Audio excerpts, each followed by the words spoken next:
The road to Omaha continues in the 2006 Super Regionals.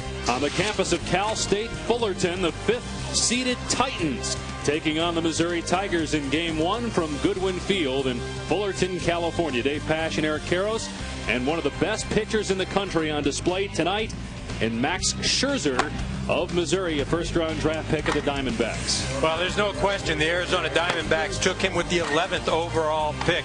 He's a right-hander that didn't have overwhelming statistics this year. He only went 7-2, but he had some injuries. Hey, this is a guy that was the Big 12 Pitcher of the Year last year. He can absolutely bring it. Meanwhile, Cal State Fullerton, Eric, has 3 12-game winners. Number 1 in the country in ERA, Wes Romer, will get the call tonight. Well, when you talk Cal State Fullerton pitching, the name that jumps out at you is Wes Romer. Throws about 88 to 90 miles an hour. Not overpowering, only 4 walks during the regular season. He had 2 last weekend in the regional. Unbelievable control, likes to throw strike 1. Let's take a look at our Sonic starting lineups. The batting order for the Missouri Tigers. Evan Fry leading off, followed by Chambers, Priday, Taylor, and Mentz. So 4 of the 5 batters to start off are lefties. Brock Bond hitting in the 7th hole. He leads the team in hitting in J.C. Field behind the dish. Well, Brock Bond is a second baseman switch hitter. Really swings the bat well. He hits down low in the lineup, but this guy was the most outstanding player at the Malibu Regional last weekend.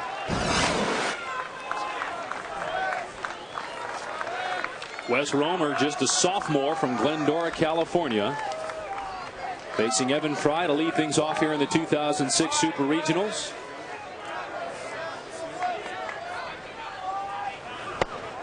And Fry takes ball 1. Leads the team in on-base percentage, hitting .335 in the season with 22 runs driven in.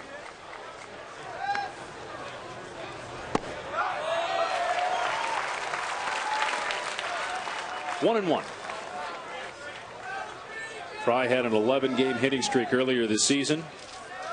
Hit a .164 as a freshman a year ago, practically doubling his batting average in his second year. And Romer is behind in the count, 2 balls and a strike.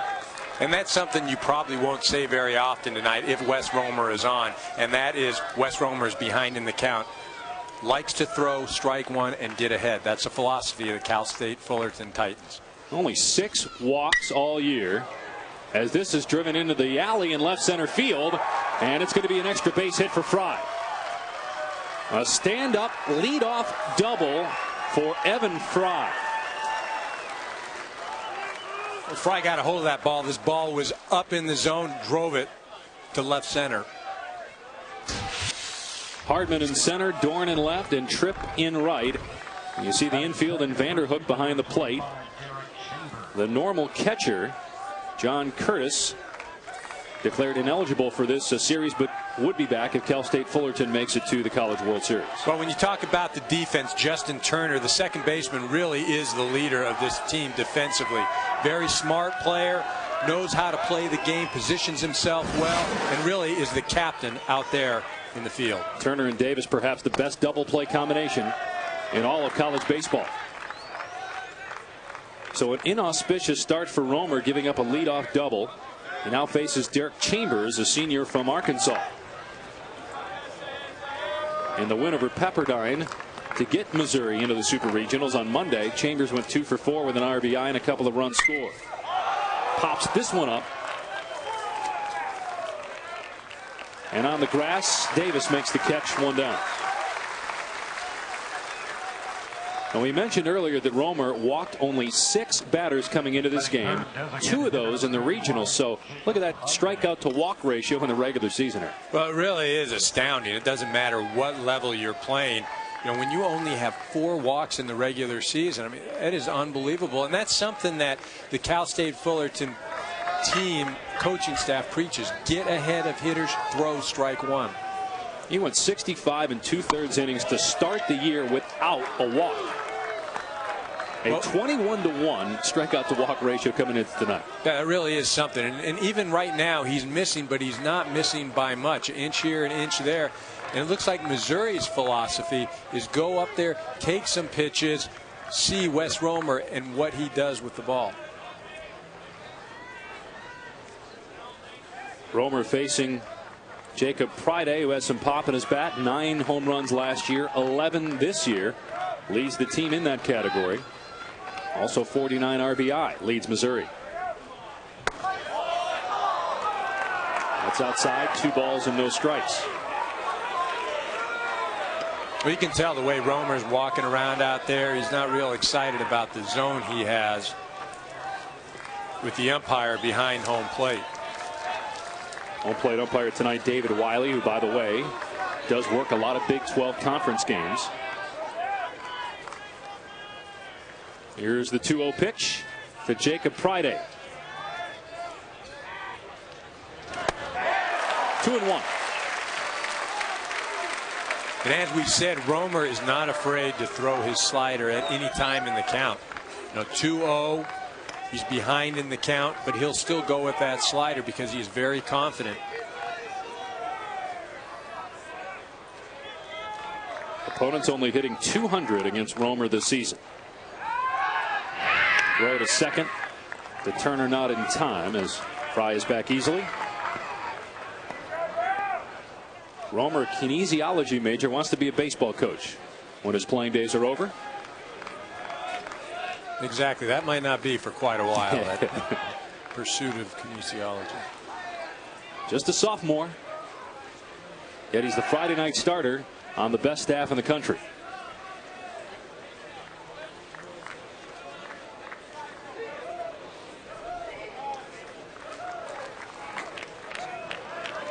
Two balls and a strike to Priday. He went 2 for 5 with an RBI in the win against Pepperdine to capture the regional title and get Missouri into its first ever Super Regionals. They're the first 4 seed ever to make it to the Super Regionals since it was instituted back in 1999. Well, and Priday is the power source for this Missouri team. He leads the club with 11 home runs. Here's the 2-1 of the first team all Big 12 member. Chopper to short. And the throw is in time to get Priday with Fry moving over to third base. Time now to take a look at the keys to the series presented by Easton. Well, first of all, Missouri has to play defense because Cal State Fullerton will constantly put pressure on the defense. Whether it's bunts, hit and runs, they can't make mistakes. The starting pitching has to be good for both clubs in order for either one of these teams to advance because the bullpen is an Achilles heel for each club. Both teams need to relax. Fullerton, although they are the favorite, they need to relax and not put extra pressure on themselves. Missouri, they've got nothing to lose. Just go out, relax, and play the game. Zane Taylor takes strike 1. Taylor hitting .335 on the year, leads the team in hits, runs, and walks. Well, Missouri's been doing a lot of relaxing this week, Eric. They played in Malibu at the regionals last weekend and just stayed out here, did not go home. Spent a lot of time on the beach over the last few days. I don't know about the beach. I bet you they were out there practicing. Here's the 0-1. George Horton won a national championship in 2004. He's in his 10th year. He's an alumnus of Cal State Fullerton and was the pitching coach under the legendary Augie Garrido. 1 ball, 1 strike to Taylor.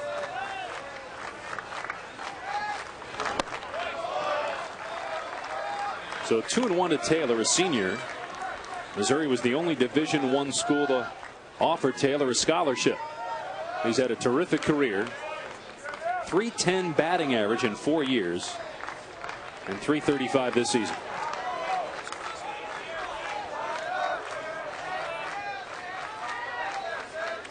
Runner at third, 2 down. Into short right field, but playable for Tripp. So Romer gets out of the inning after giving up a leadoff double to Evan Fry. No runs across for Missouri. Last of the first coming up.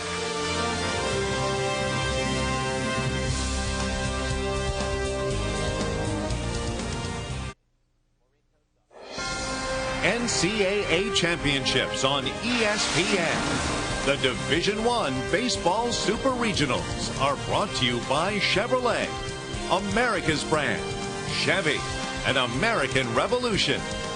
The Home Depot, proud sponsor of Father's Day. You can do it. We can help. And Easton and the all-new Stealth Top CNT. Easton, play with it or against it. Welcome back to Southern California as we go to the bottom of the first inning. Fifth seeded Cal State Fullerton Titans coming to bat. Let's take a look at the Sonic starting lineups. Justin Turner and Blake Davis at the top of the order. One of the best 1-2 punches in college baseball, followed by Hill, Dorn, Cooper. Tripp has excellent pop in his bat. Vanderhook, MacArthur, and Clark Hardman in the 9th spot. Well, Blake Davis is really doing well at the top of that lineup, swinging the bat well. And he's going to have to face Max Scherzer, who has been unbelievable in his career for University of Missouri. Throws the ball extremely hard, anywhere from 93 to 97. A very good slider. Had a few injuries early in the year, but seems to have righted himself and has had 3 great starts. Against all #1 seeds in the NCAA tournament, Pepperdine, Oklahoma, and Texas. And in those games gave up just 3 earned runs in 21 innings, winning 2 of those 3 starts. And he starts Turner off with a 93-mile-an-hour fastball for ball 1. Scherzer can get up around 100 if he so desires. That's in there for strike 1. Well, and you watch his windup. There's a lot of action, a lot of herky-jerky. And right now, I mean, that is 100 times better than when he came to University of Missouri. They said he was so violent, his hat would fall off. There's a bulldog mentality, says head coach Tim Jamison.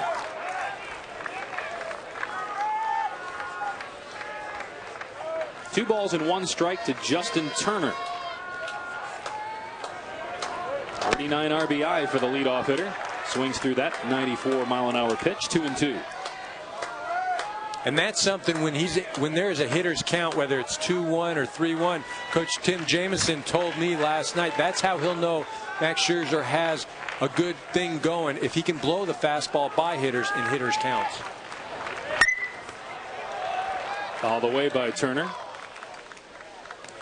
Jamison comes from an athletic family. The head coach of the Missouri Tigers, the son of Dick Jamison, played in the National Football League, longtime coach in the NFL. Jamison made it to the College World Series as an assistant back in 1984 at the University of New Orleans. Into left field, and Taylor makes the catch for out number 1. Let's take a look at the defense around and behind Max Scherzer. Taylor, Fry, Mintz in the outfield. Chambers and McKee first and third.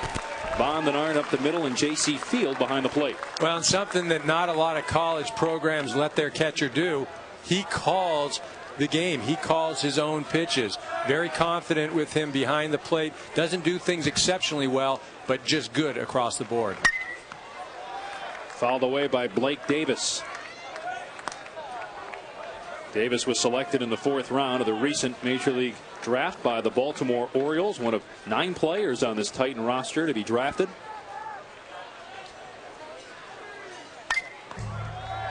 And he's behind in the count, 0-2. He played with Scherzer on the U.S. national team last summer. It's interesting, both players have different colored eyes. Yeah, that was interesting. Talking to Max Scherzer before the game, you know, one right eye is blue and the left eye brown. I wonder if that distracts the hitters at all. Shoot, I bet you that distracts some of the co-eds after they.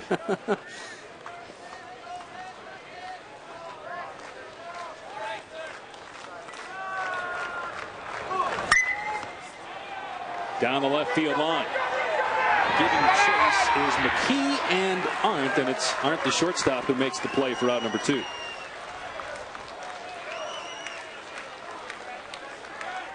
So Blake Davis is retired. That'll bring up Brett Pill, the number 3 hitter. Good start for Scherzer.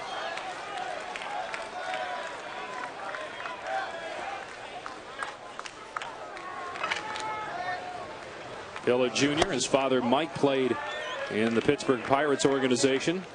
Team leader in RBI and walks this year. And also has 19 doubles. 327 hitter. Inside ball 2.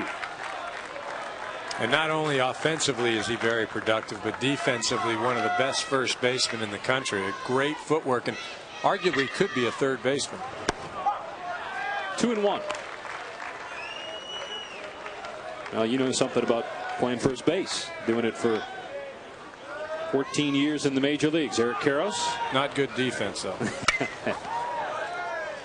That's fouled back. So the count even 2-2.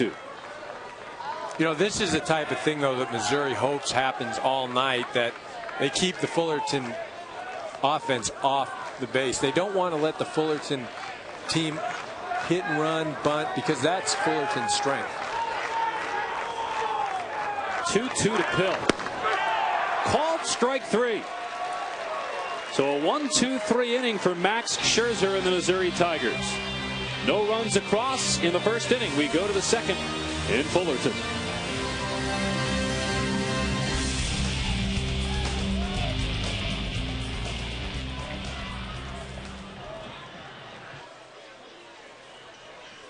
First team All-American sophomore Wes Romer.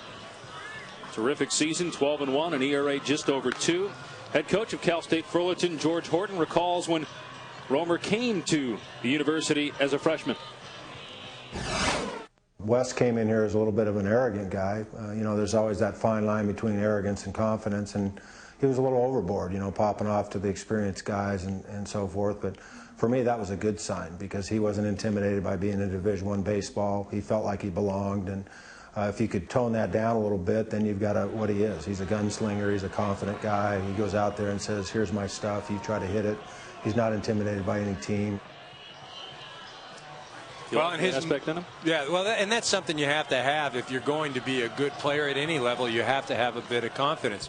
When he's on your team, it's confidence. If you're an opposing player, you'll call it arrogance. But whatever it's been, it's worked for Wes Romer. And you know, his mother and grandparents very proud of him.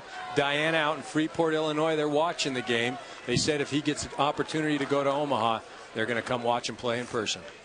Cal State Fullerton did not make it to the College World Series a year ago after winning the national championship in 2004. They lost to Arizona State on this field in the Super Regionals.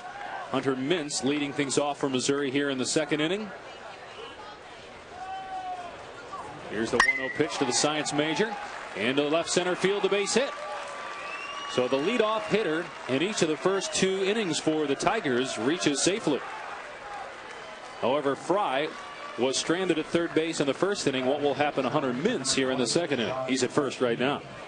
Well, and again, neither one of these ball clubs demonstrate a lot of power. So when they do get runners on, they have to play that quote-unquote small ball, move runners over, get them in. And they were unable to do that, Missouri, in the first inning with the runner on second, nobody out. I mean, it really came down to Derek Chambers, the number 2 hitter, not being able to move Evan Fry over to third with less than 2 outs. Yeah, he popped out to the shortstop in the first inning. Here's John McKee, the third baseman. Mintz back safely. And this Missouri team will run 75 stolen bases coming into this Super Regional. Got 2 teams that'll run here. Cal State Fullerton stole 85 bases on the year. Well, and that's what's kind of interesting. These 2 teams are really mirror images of one another, and you know that's not really the case with a lot of the Big 12 teams. They like to come out, swing the bat, have some good pitching, but this is a team, Missouri, that has predicated their success on pitching, defense, and moving runners around.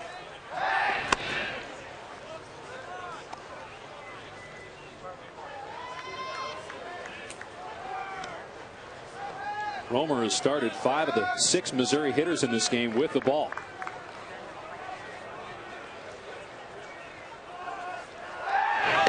Third attempt to first, and again back safely is Mintz. Well, and Mintz leads the team with 16 stolen bases, and Fullerton coach George Horton very aware of that. But not only do you want to prevent him from stealing, you also want to see if maybe you can keep him from doing a hit and run. The runner goes, and the throw down to second, not in time. Stolen base for Mintz. And that's exactly what happened right there. There's a hit and run. You know, George Horton, the coaching staff for Fullerton, knew it was coming. That's why they kept coming over to first base. But again, that works if there's going to be a stolen base. Here you see Mintz getting a good jump. Fortunately for the Missouri team, it was a slider away, a breaking ball, allowed Mintz to get in there easily at second base. And now Romer is behind in the count. 2 balls and a strike to John McKee.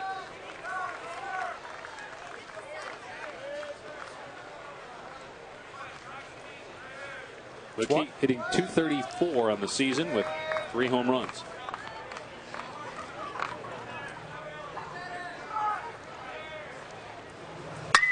And that's drilled down the left field line. It's fair and 1 run will score. McKee rounds first, and he'll be into second with a stand-up double. Missouri strikes first. Well, and speaking to head coach Tim Jamison, he said that the success they had at Pepperdine in the Malibu Regional last weekend really was because of the bottom of the lineup and their ability to get big hits. You know, John McKee, not noted really for his offense, at least from a consistency standpoint, only hitting .234, gets a slider on the inside part of the plate and drives it. There you see him chugging along.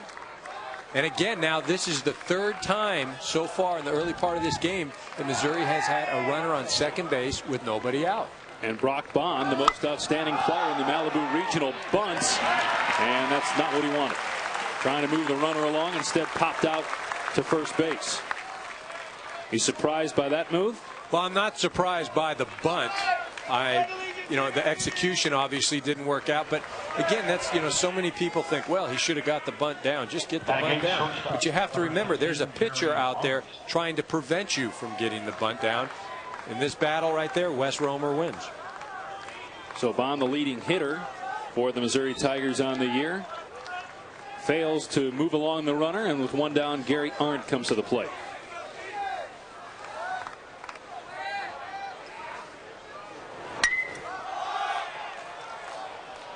Popped foul. Dave Pasch, Eric Karros at the Super Regional in Fullerton, California. Missouri, the first number 4 seed ever to make it to the Super Regionals, and has a 1-0 lead on Cal State Fullerton, which failed to get out of the Super Regionals last year after winning the national title in 2004. And the pitcher, Wes Romer, told us yesterday that he wants first pitch strikes. That hasn't happened, and he's trailing 1-0, might be 2-0. But holding at third is McKee. A 1-out single by Arndt, runners at the corners.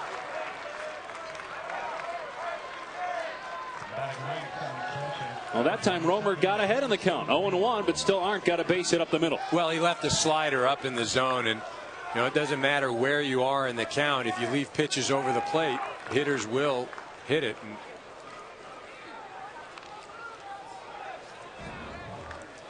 Well, you can see in this situation, John McKee freezes when the ball's hit up the middle, and that's exactly what he should do, because if that ball is caught by Wes Romer, he's easily doubled off. Now you have runners at first and third, 1 out, still a great opportunity for Missouri to score some runs. Head coach George Horton talking things over with Romer right now. This is an unusual position for Romer. Lost only once this year, an ERA over 2. Had a couple of shutouts this year. And again, that strikeout to walk ratio of 21-1, but walks haven't been the problem so far in this game. Well, and that's something that I'm sure Missouri is very aware of. This guy only walks, speaking of Wes Romer, only has 6 walks coming into the game, so you know he's going to be around the plate. So maybe it doesn't do any good to go up there and take pitches and see what he can do. Swing the bat and let's see what happens. So the number 9 hitter, Chasey Field, will face Romer with 1 down and runners at first and third. This is a player you highlighted at the beginning of the game, .234 hitter, but he's been hot of late. Multiple hit games in 6 of his last 12, including a 5-game hitting streak. Romer starts him off with a strike. Well, and I spoke to head coach Tim Jamison yesterday about this Missouri offense, and I asked him, you know, who is the one guy that needs to really go well for you to advance to Omaha? You know, and he said, Eric, everybody needs to go well. We're not the type of team that relies on 1 or 2 players. Everybody has to contribute.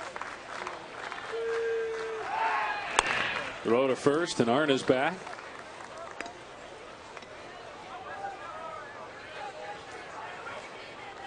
Arndt with 6 stolen bases in 7 tries this year, so he's a little bit of a threat to run, especially with a runner at third.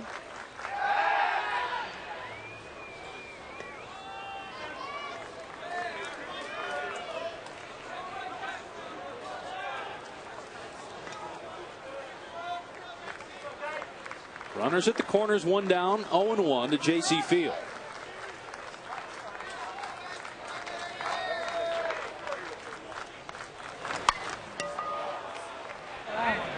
Into the dugout, and Field is behind in the count, 0-2. Well, and that's where you see Wes Romer, as we talked about earlier, likes to come inside.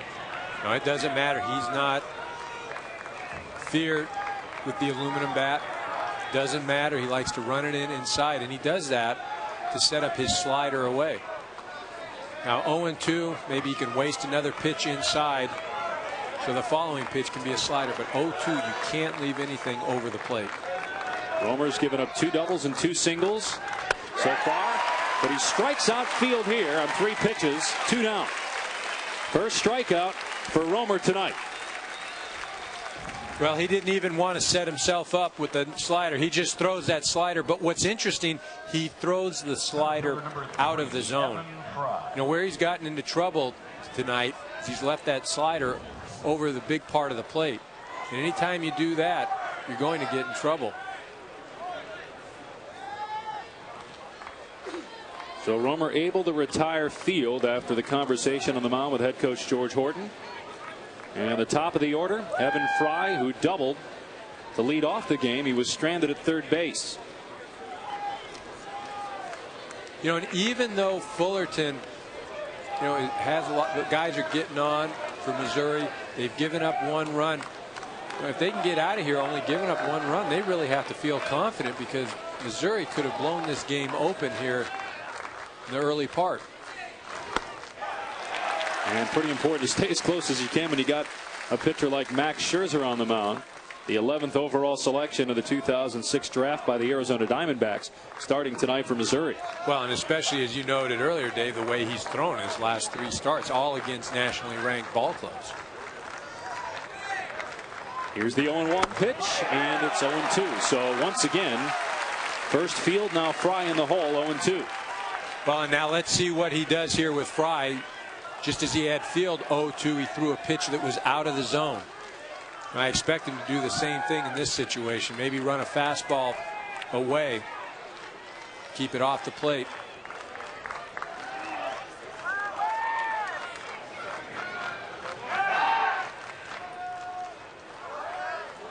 Romer has thrown 9 straight strikes, trying to get out of the second inning with minimal damage.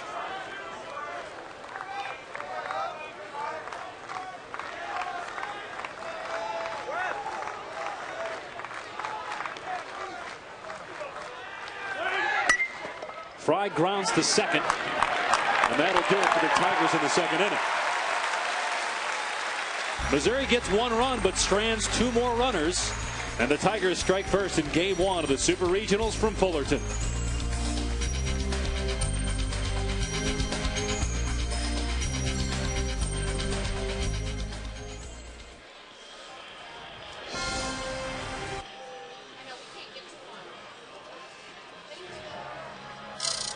One 0 Missouri leads as we go to the bottom of the second, as the road to Omaha continues from Fullerton, California. Saturday morning it continues on ESPN2 as South Carolina takes on Georgia in game 1 of their 3-game series. The NCAA Super Regionals on ESPN2 Saturday. For more info, go to ESPN.com. Some exciting games earlier today, including that thriller at Clemson, as the Tigers came back and their last opportunity to knock off Oral Roberts in game 1. Walk-off grand slam in that game. Hey, you were telling me you were glued to your TV set watching that thing. Couldn't turn it off. You got that college baseball bug, huh, bud? At soccer on ESPN2 and college baseball on ESPN. 1 ball, 1 strike from Scherzer to Danny Dorn. No relation to Roger Dorn from Major League. 1-2. Danny Dorn tore up the regional, 429, 2 homers and 7 RBI.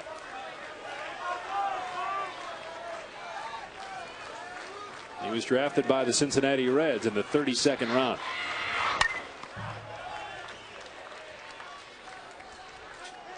Oh, just about every pitch that Max Scherzer has thrown has been right around 94 miles an hour.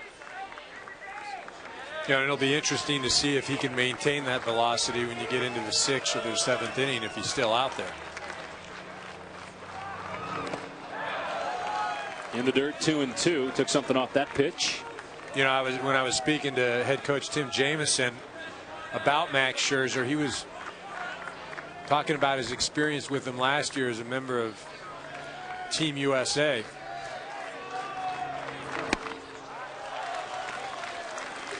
And he was saying against Nicaragua in the 6th inning, Scherzer got into a little trouble, and then threw 5 pitches. The last pitch was 99 miles an hour. Dorn able to stay alive there. That was another 94-mile-an-hour pitch. Scherzer's a pretty laid-back guy. There you can see the 2 different eyes, the left eye blue and the right eye brown. But we were talking to Scherzer about an hour and a half before the first pitch, and he was pretty laid back. Dorn bounces to Bond at second. And 1 down. Let's go down to our NCAA Championship studio and check in with Dari Noka. All right, guys, thanks. The game before yours. North Carolina and Alabama, 3-zip Tar Heels. Tim Fenner-Owens, 5'9" freshman, hits his 10th home run of the year, makes it 5-0. On the hill for the Heels, it's Andrew Miller, taken 6th in this week's draft by the Tigers. 11 Ks in 7 innings of work. North Carolina wins game 1, 11-5. Well, 2 national seeds, Texas and Nebraska, already out, not even making it to the Super Regionals. And the 4 seed Alabama now down 1-0 in its Super Regional to North Carolina. Well, and just as you talked about earlier, it looked like Oral Roberts. That's a bouncing ball to second once again. So 5 hitters and 5 retired for Max Scherzer.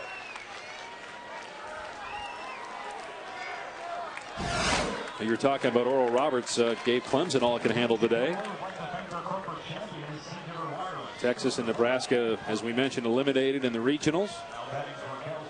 It's interesting, Oregon State will take on Stanford tomorrow night. The only team from the 2005 College World Series still alive for the 2006 CWS. Well, you know, that speaks a lot to the parity in college baseball. And also, the reality is guys get drafted, they sign, they go into pro ball. And, you know, it won't be long before Texas and some of the other clubs are back in Omaha. That's something Max Scherzer is likely to do, sign with the Arizona Diamondbacks.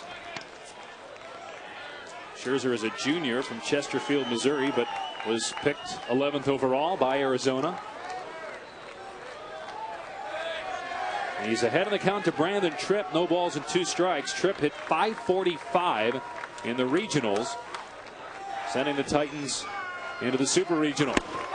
And he swings and misses for strike 3. Second K for Max Scherzer. 6 batters faced, 6 retired. 1-0 Missouri as we go to the 3rd.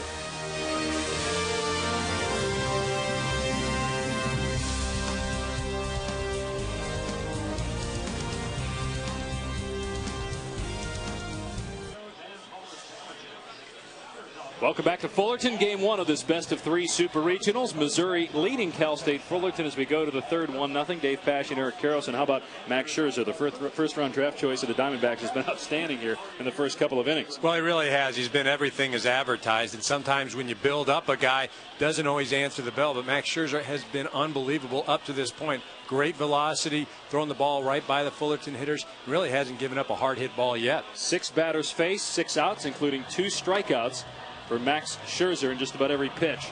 Right around 94 miles an hour.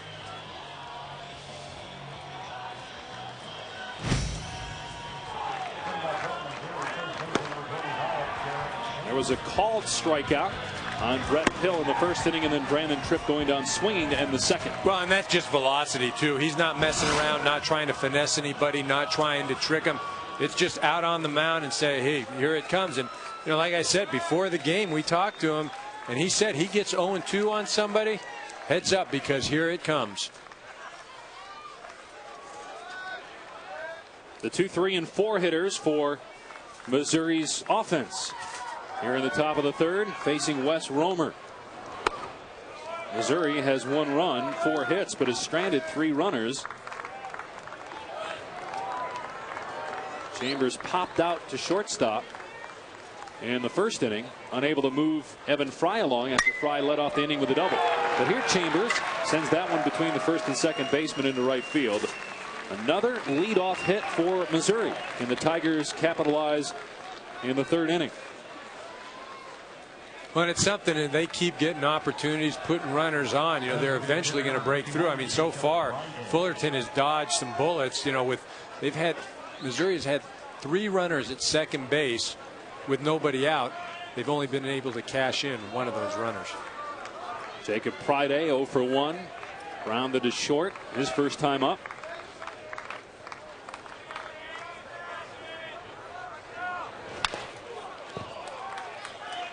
Friday swinging at the first pitch. Are you surprised at all by what you're seeing in terms of first pitch swinging? Well, I don't know if I'm surprised because they're facing a guy like Wes Romer. I mean, their philosophy, Missouri's go up there, take some pitches, work the count, get on base. But when you face a guy like Wes Romer, who again, just look at the statistics, 6 walks, that philosophy probably won't work well. 6 walks and 126 strikeouts, including 1 in the second inning. And the count is 0-2 to Pride now. And that's what you have to do. You have to adjust to your competition or who you're playing. I mean, that's great that philosophy of taking pitches worked all year long, but when a guy throws strikes all the time, you throw that out the window. Off speed pitch outside, 1-2. Romer has a fastball, curveball, changeup, and a slider. Semifinalist for the Brooks Wallace Award goes to the best player in college baseball, Kurt Suzuki of Cal State Fullerton, former catcher, now in the A's organization, won that award back in 2004.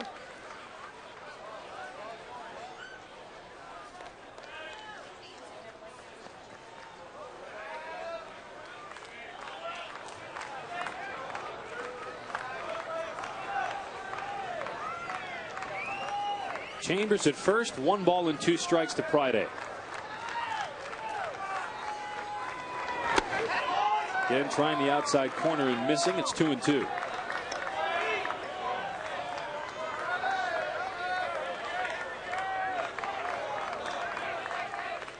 know, Romer right now obviously is not at his best, and he's coming off a game in which he had a career high 12 strikeouts. But he usually doesn't go this deep into the count with hitters.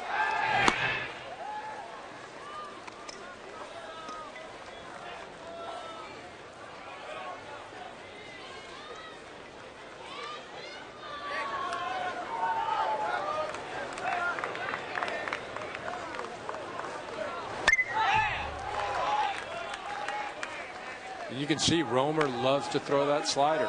Doesn't matter what the count is. We'll throw it inside. We'll throw it outside. You know, he's throwing it the last few pitches. A great time to run a fastball in on Pride's hands. Pride leads the team in RBI, 49 and 11 home runs.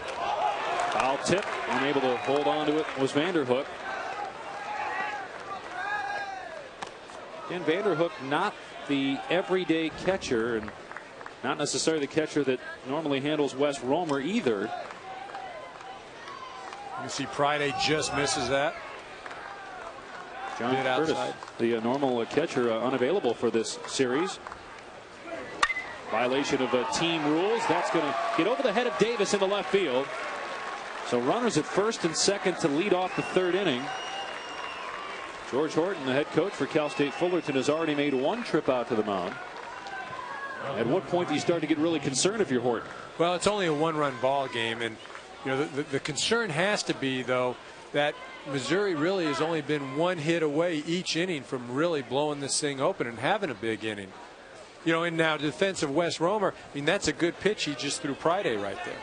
I mean, that's inside. It's a good fastball. And, you know, Friday didn't hit it all that well, but again, with the aluminum bat, he was able to muscle it over the shortstop's head. Now, that's the advantage with as a collegiate hitter. You can look outside and take away that outside pitch all day long, because that inside pitch, you can fight it off.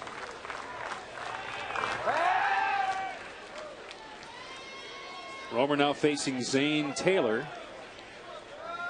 Taylor flew out to right field to end the first inning, and Strand Fry at third base.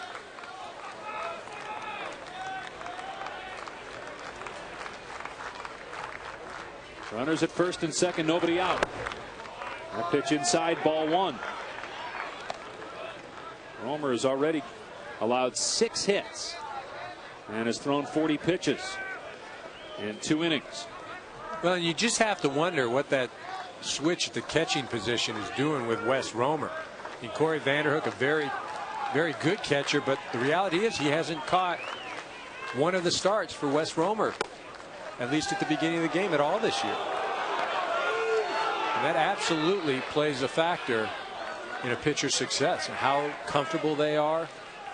If they're in the same sort of mentality, you know, the last thing you want to have happen is the catcher put down a sign and you shaking and you having to think of what pitch to throw. I mean, you've got enough going on out there on the mound as it is. And as you know, baseball players, in particular pitchers, have extreme routines sometimes. Romer was telling us a little bit about his yesterday in terms of the type of Subway sandwich he eats, the type of chips that he eats, the type of drink that he has every single day before he starts. And to come to the park and not have your normal catcher throws you off a bit, doesn't it? It absolutely does. And we were sitting in the dugout when Wes came in today, and we asked him if he got his sandwich. And, you know, he seemed to be in good spirits, said he did. Nacho and cheddar chips with fruit punch. I don't know if I could get into a routine with that. That sounds like nutritional chaos to me right there. Of course, you only ate healthy in the big leagues. Of course I did.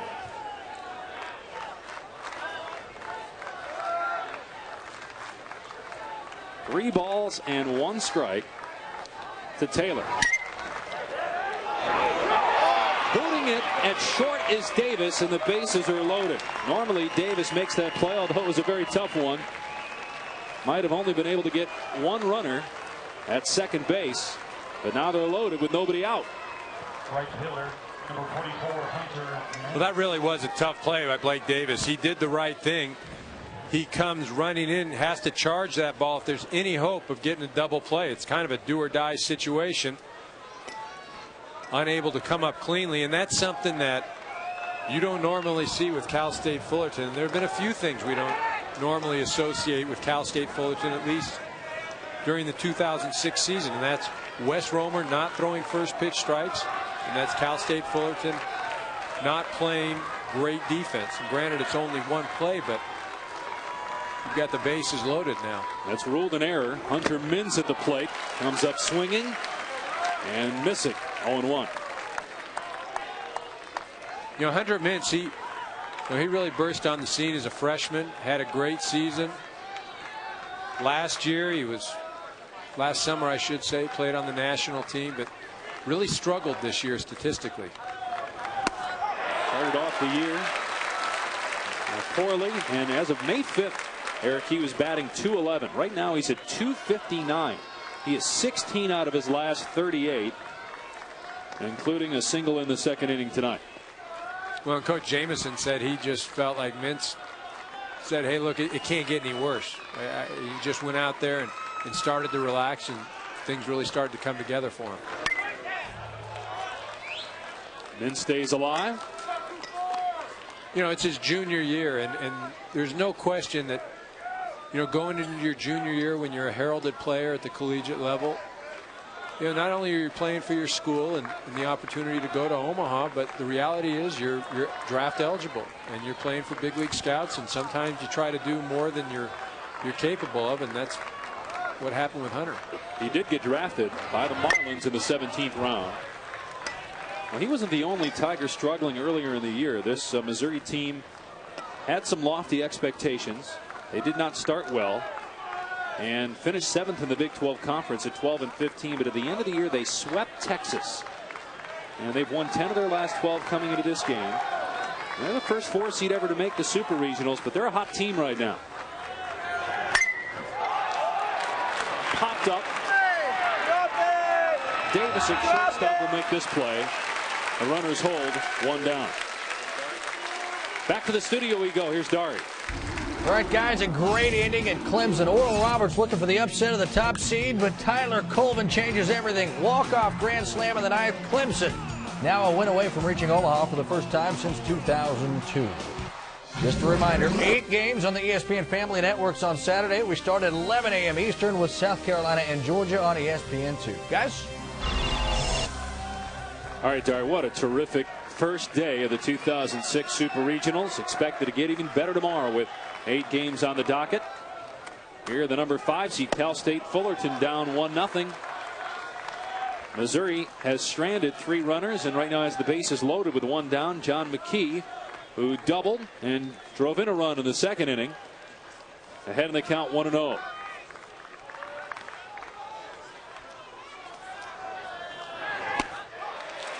That catches the corner 1-1. You know, that's another quality of Wes Romer, besides just physically being an excellent pitcher, is he's a battler and he doesn't give in. Doesn't let things upset him. Continues to go out and pound. And again, he's been in tough situations each of the first 2 innings, and he's still only yielded 1 run.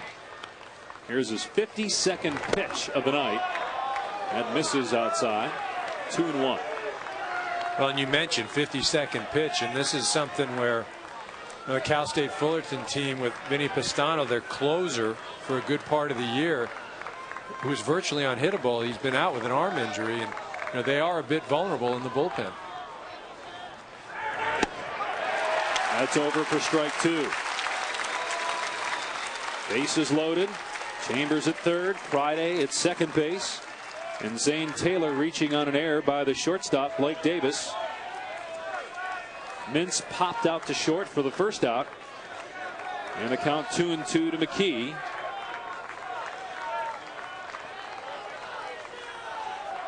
The offering from Romer.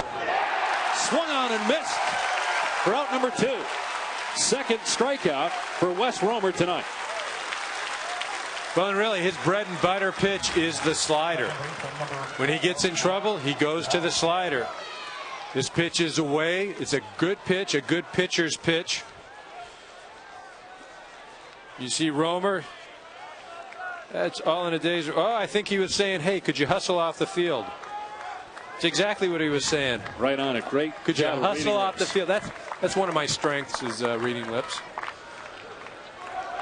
Well, you heard from George Horton, the head coach, say that when Romer came to Cal State Fullerton as a freshman, his dad is line to 3rd base and an easy play for MacArthur. Romer was said to be a little bit arrogant.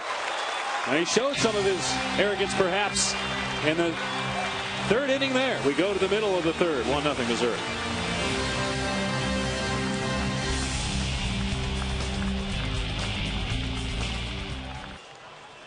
Welcome back to Game 1 of this NCAA Super Regional from Fullerton, California. Dave Pasch and Eric Karros here at Goodwin Field, where Missouri leads 1-0 and has stranded 6 runners on base, including the bases loaded in the top half of the 3rd inning. Missouri loaded the bases with nobody out, but Wes Romer shut down the Tigers after that. Well, that's the thing. Even though Fullerton is down 1-0, they've got to feel great right now and feel like, hey, this might be their night. You know, 6 runners stranded already by Missouri, and you know, the thing about it, bases loaded, nobody out in the 3rd inning, unable to score, and in the first 2 innings, 3 different times runner on 2nd with nobody out, only were able to get 1 run. So it's 1-0 Missouri, but I guarantee you in that dugout they're kicking themselves for missed opportunities. Although Cal State Fullerton has only been able to get 1 ball out of the infield against Max Scherzer. Here's Corey Vanderhook to lead off the 3rd, and Scherzer starts him off with a strike. Scherzer's retired all 6 batters he's faced, including 2 strikeouts. Vanderhook, a senior, communications major.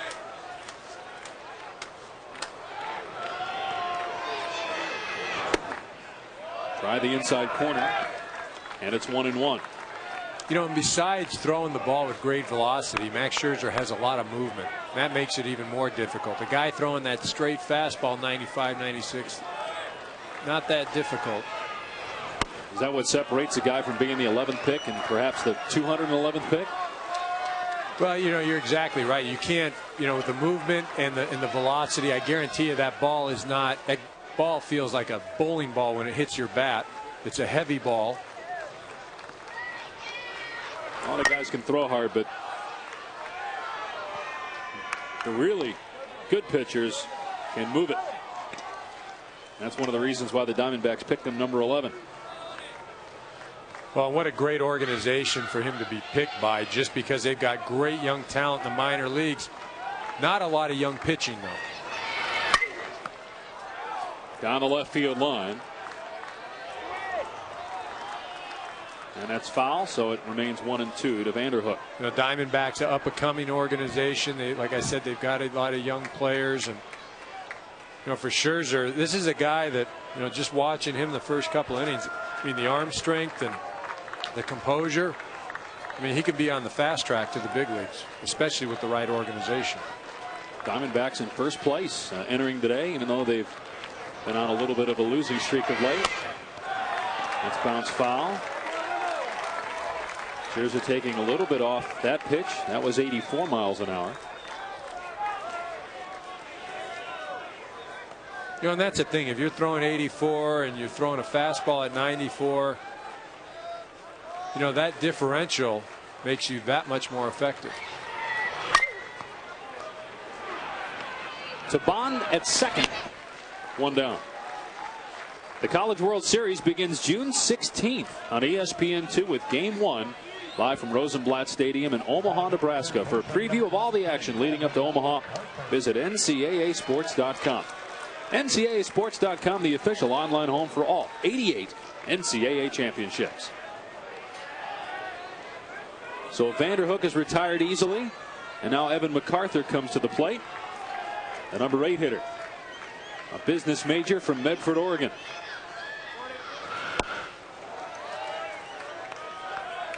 MacArthur struggled in the regional, going 0 for 10 with 4 strikeouts. Still a 300 hitter, hoping to regain the stride he was on earlier in the year here in the Super Regionals. And he's ahead in the count, 2 balls and no strikes.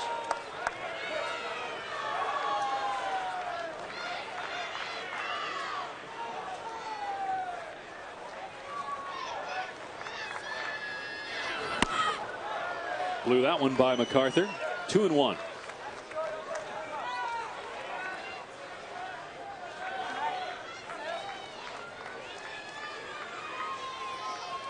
There haven't been many pitches that aren't either 84 or 94. I mean, it's right on 94 just about every time. That was 94 again. But it missed, and it's 3-1. Well, as a hitter, what you do with a guy like this is you go up there and you look for one pitch.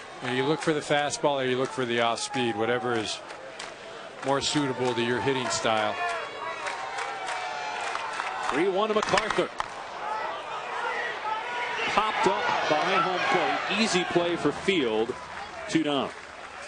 Tim Jamieson, the head coach for the Missouri Tigers, wonders if he's seen anyone better than Max Scherzer. Max is the best college pitcher that I've ever seen, and I've been around for, this is my 24th year as coaching, but he's got the physical tools, a guy that can legitimately hold his velocity in the mid to upper 90s into the 7th, 8th, and 9th innings, a guy that can pitch, he can throw, he's a strike thrower, but he's also got the intangibles to go with it. He's a guy that literally can dial it up in a run scoring situation and become even a better pitcher. He was so laid back when we talked to him about an hour and a half before the first pitch. And he's able to get into that zone pretty easily. Well, he really was. I mean, he just having a casual conversation with us. And you know, you get to that big league level, that day's starting pitcher doesn't talk to anybody. Down the left field line foul, 1-2.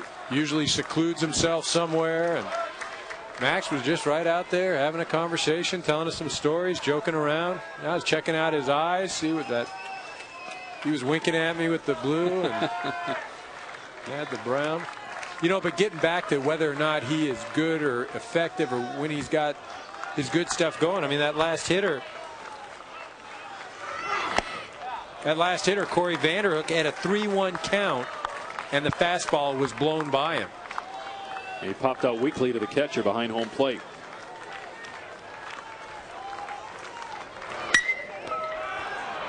Grounded to Bond, fumbled it, was able to scoop and fire to Chambers to retire the side. 9 batters faced, 9 outs for the Missouri hurler, and Missouri leads 1-0 after 3.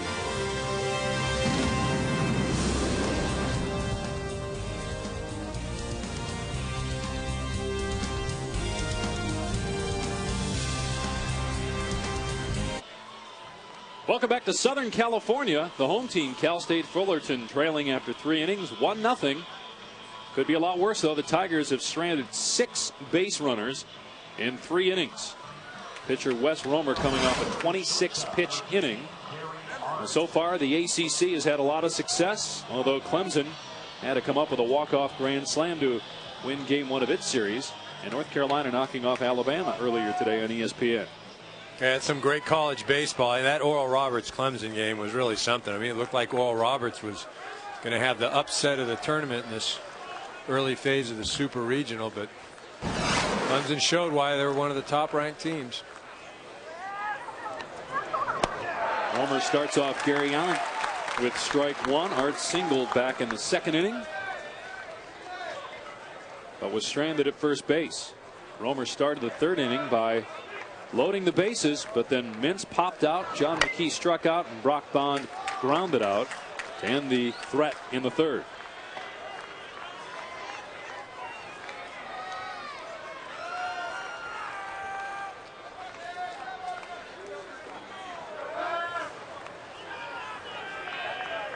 So Romer, who was falling behind in the count earlier in the game, has been ahead in the count of late. Iron in the hole, 0-2. Catches the outside corner for strike 3. 3rd K for Romer.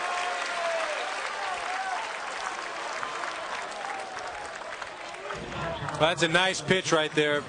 Fastball that has a lot of movement. It caught the outer 6 inches of the outside part of the plate. It was a pretty generous 0-2 pitch, but Wes Romer's been around the plate all night long, and really the first pitch that he's received all night long. He was around it there. Yeah, literally, probably around it. You're right. Starts off J.C. Field with a ball, struck out Field in the 2nd inning.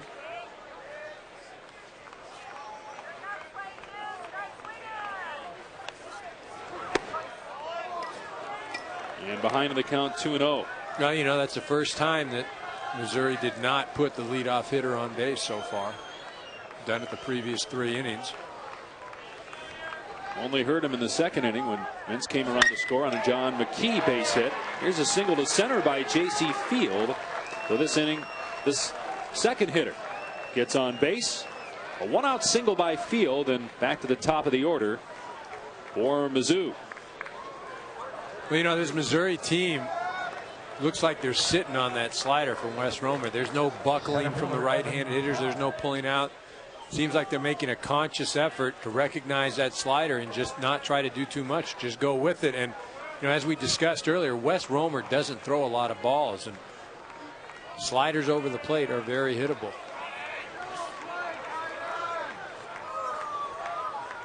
Evan Fry, 1 out of 2, doubled to lead off the game, then grounded out to end the 2nd inning and leave 2 runners stranded. .335 batting average for sophomore Evan Fry. Pitch out, and Field wasn't moving, so 1-0.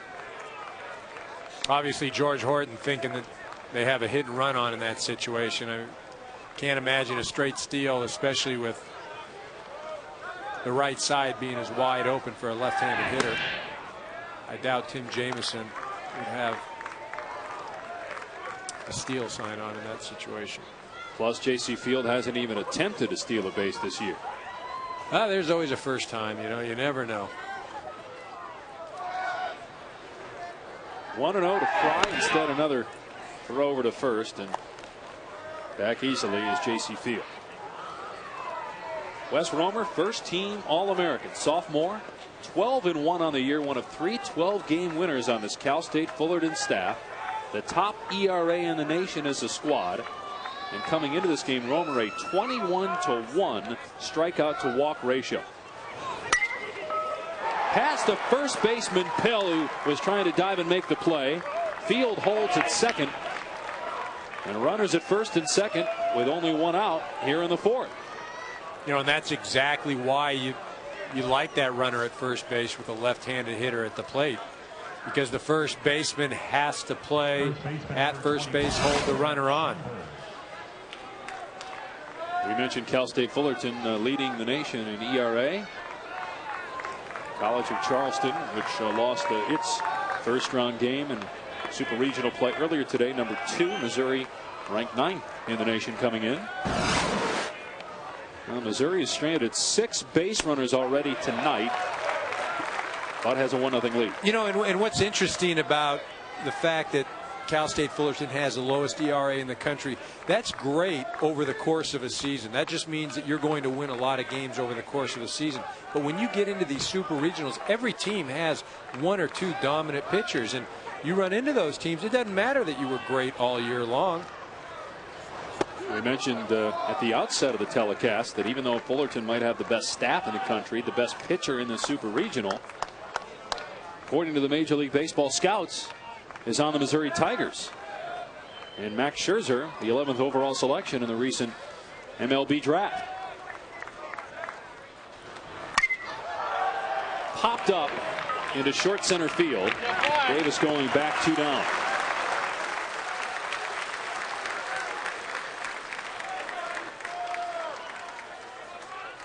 Well, and it's just, you said that, you know, Max Scherzer may be the best pitcher on this baseball field. We're going to see another pitcher from Missouri, Nathan Culp, tomorrow night, drafted in the 4th round by the San Diego Padres. You know, so again, it doesn't matter what you did all year long. It's great that you have super numbers, but when you run into these regionals and super regionals and Omaha, you get hot for 2 or 3, 4 games and you're in business. Swing and a miss by Friday, who got fooled on that pitch. This is a double elimination tournament, so all it takes here in the super regionals is to get 2 great starts from 2 pitchers. Well, you're exactly right. With the way Scherzer's throwing right now, he looks tough. But Missouri's not giving him a lot of help. You saw that statistic, 2 out of 13 with the runners in scoring position tonight. 2 down for Jacob Friday. And the count is 1 ball, 1 strike. Friday singled in the 3rd and grounded out in the 1st inning. Head coach Tim Jamieson in his 12th year, trying to get Missouri to its first College World Series since 1964. This is their first super regional appearance. You know, though, when I was talking to Tim Jamieson, he told me, you know, Eric, we're the only team in the Big 12 outside of Texas that has gone to the regionals the last 4 years. And, you know, you wouldn't think that. I was surprised. But he has a very good baseball program. They were the number 4 seed in their region and knocked off Pepperdine, the number 1 seed, on Pepperdine's home field on Monday. And that region was very tough. I mean, you had UC Irvine, UCLA, Pepperdine, and Missouri lost their very first ball game. So they lost to Pepperdine, had to go through the losers bracket. And on Sunday they played 2 games against UCLA and Pepperdine, got complete game victories from each of their starters, and went on to beat Pepperdine Monday. That's fouled off the foot of Friday. How many times do you do that in your career? Way too many. And you know, the pitchers that really just don't even care about you come right back with that same pitch, which, you know, as a hitter right now, you kind of, you know, it's kind of throbbing, it's kind of hurting. It's going to hurt a lot worse tomorrow morning, but you're just hoping that that pitcher, in Wes Romer's case, he's saying, man, I hope he throws me a slider away, something out over the plate And if I'm Wes Romer, I come right back in with that fastball that bears down on the hitter's knees. 2 on, 2 out. Let's see what he does. Goes over the plate and strikes out Friday. 2 more runners left on for the Missouri Tigers. They still lead 1-0. Top of the order coming up for Cal State Fullerton.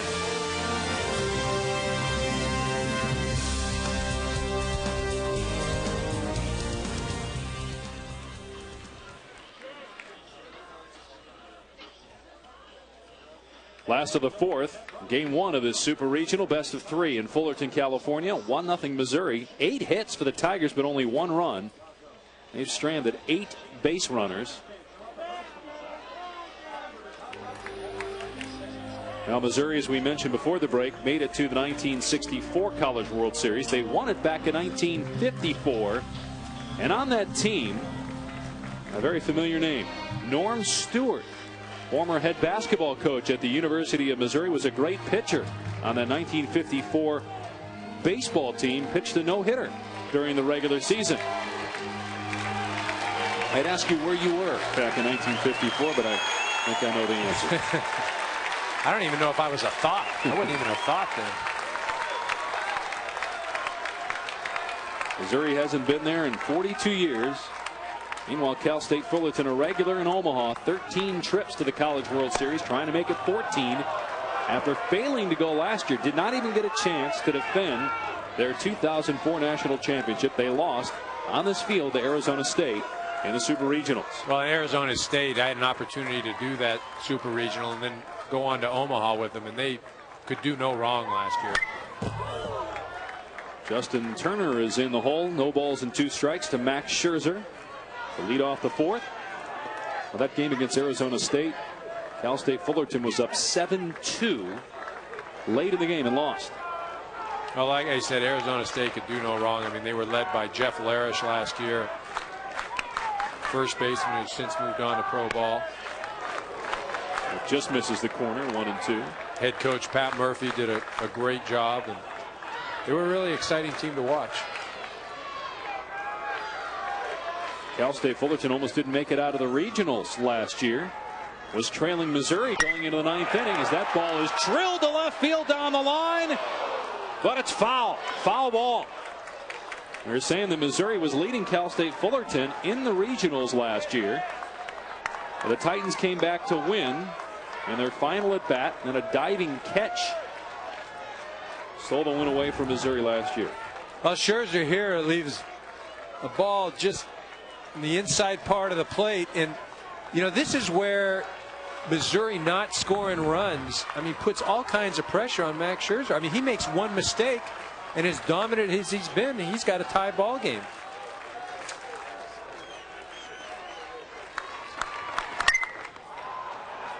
In the air down the right field line. Mintz coming on. 1 down. 10 batters face. Scherzer has retired all 10. Although he flirted there with giving up the first hit of the game. Look at the last 8 years, what's happened to the defending College World Series champion Texas, the only team to get back to Omaha. We talked about Cal State Fullerton. Texas this year lost in the regional. Well, and it's just like we talked about earlier. I mean, it's so tough because these college programs lose so many players to the draft. Bouncing ball to first base. Scherzer hustles over, and Blake Davis is out number 2 in the Cal State Fullerton 4th. First baseman number 9, Brett Hill. Max Scherzer showing us a little bit of everything so far in this game. Well, that's what Tim Jamison talked about as far as his staff, his starting staff, being very athletic. You see Scherzer getting over there, and a nice job by first baseman Derek Chambers in getting the ball to Scherzer before he gets to the first base bag. That's not as easy as it looks, is well, it? It's not that, but a lot of first basemen, especially young first basemen, try to throw it to the bag, and it's difficult enough for the pitcher to catch the ball, let alone try and catch it and touch the bag at the same time. Now, I remember playing alongside Oral Hershiser, and this is when I was a young player, and he used to tell me, get the ball to me as soon as possible. Let me have to run 4 or 5 steps to the bag with the ball. 1 ball and 2 strikes to Brett Pill. 2 down in the 4th. No one has reached base yet for the Titans. We're a very good hitting team during the regular season. 40 home runs on the year. Pill had 5 of them. Well, not as nobody reached base, but nobody's hit the ball hard. Only 2 balls out of the infield, both easy fly balls. And the best hit ball was that foul ball by Justin Turner down the line that just missed being a home run by a couple of feet.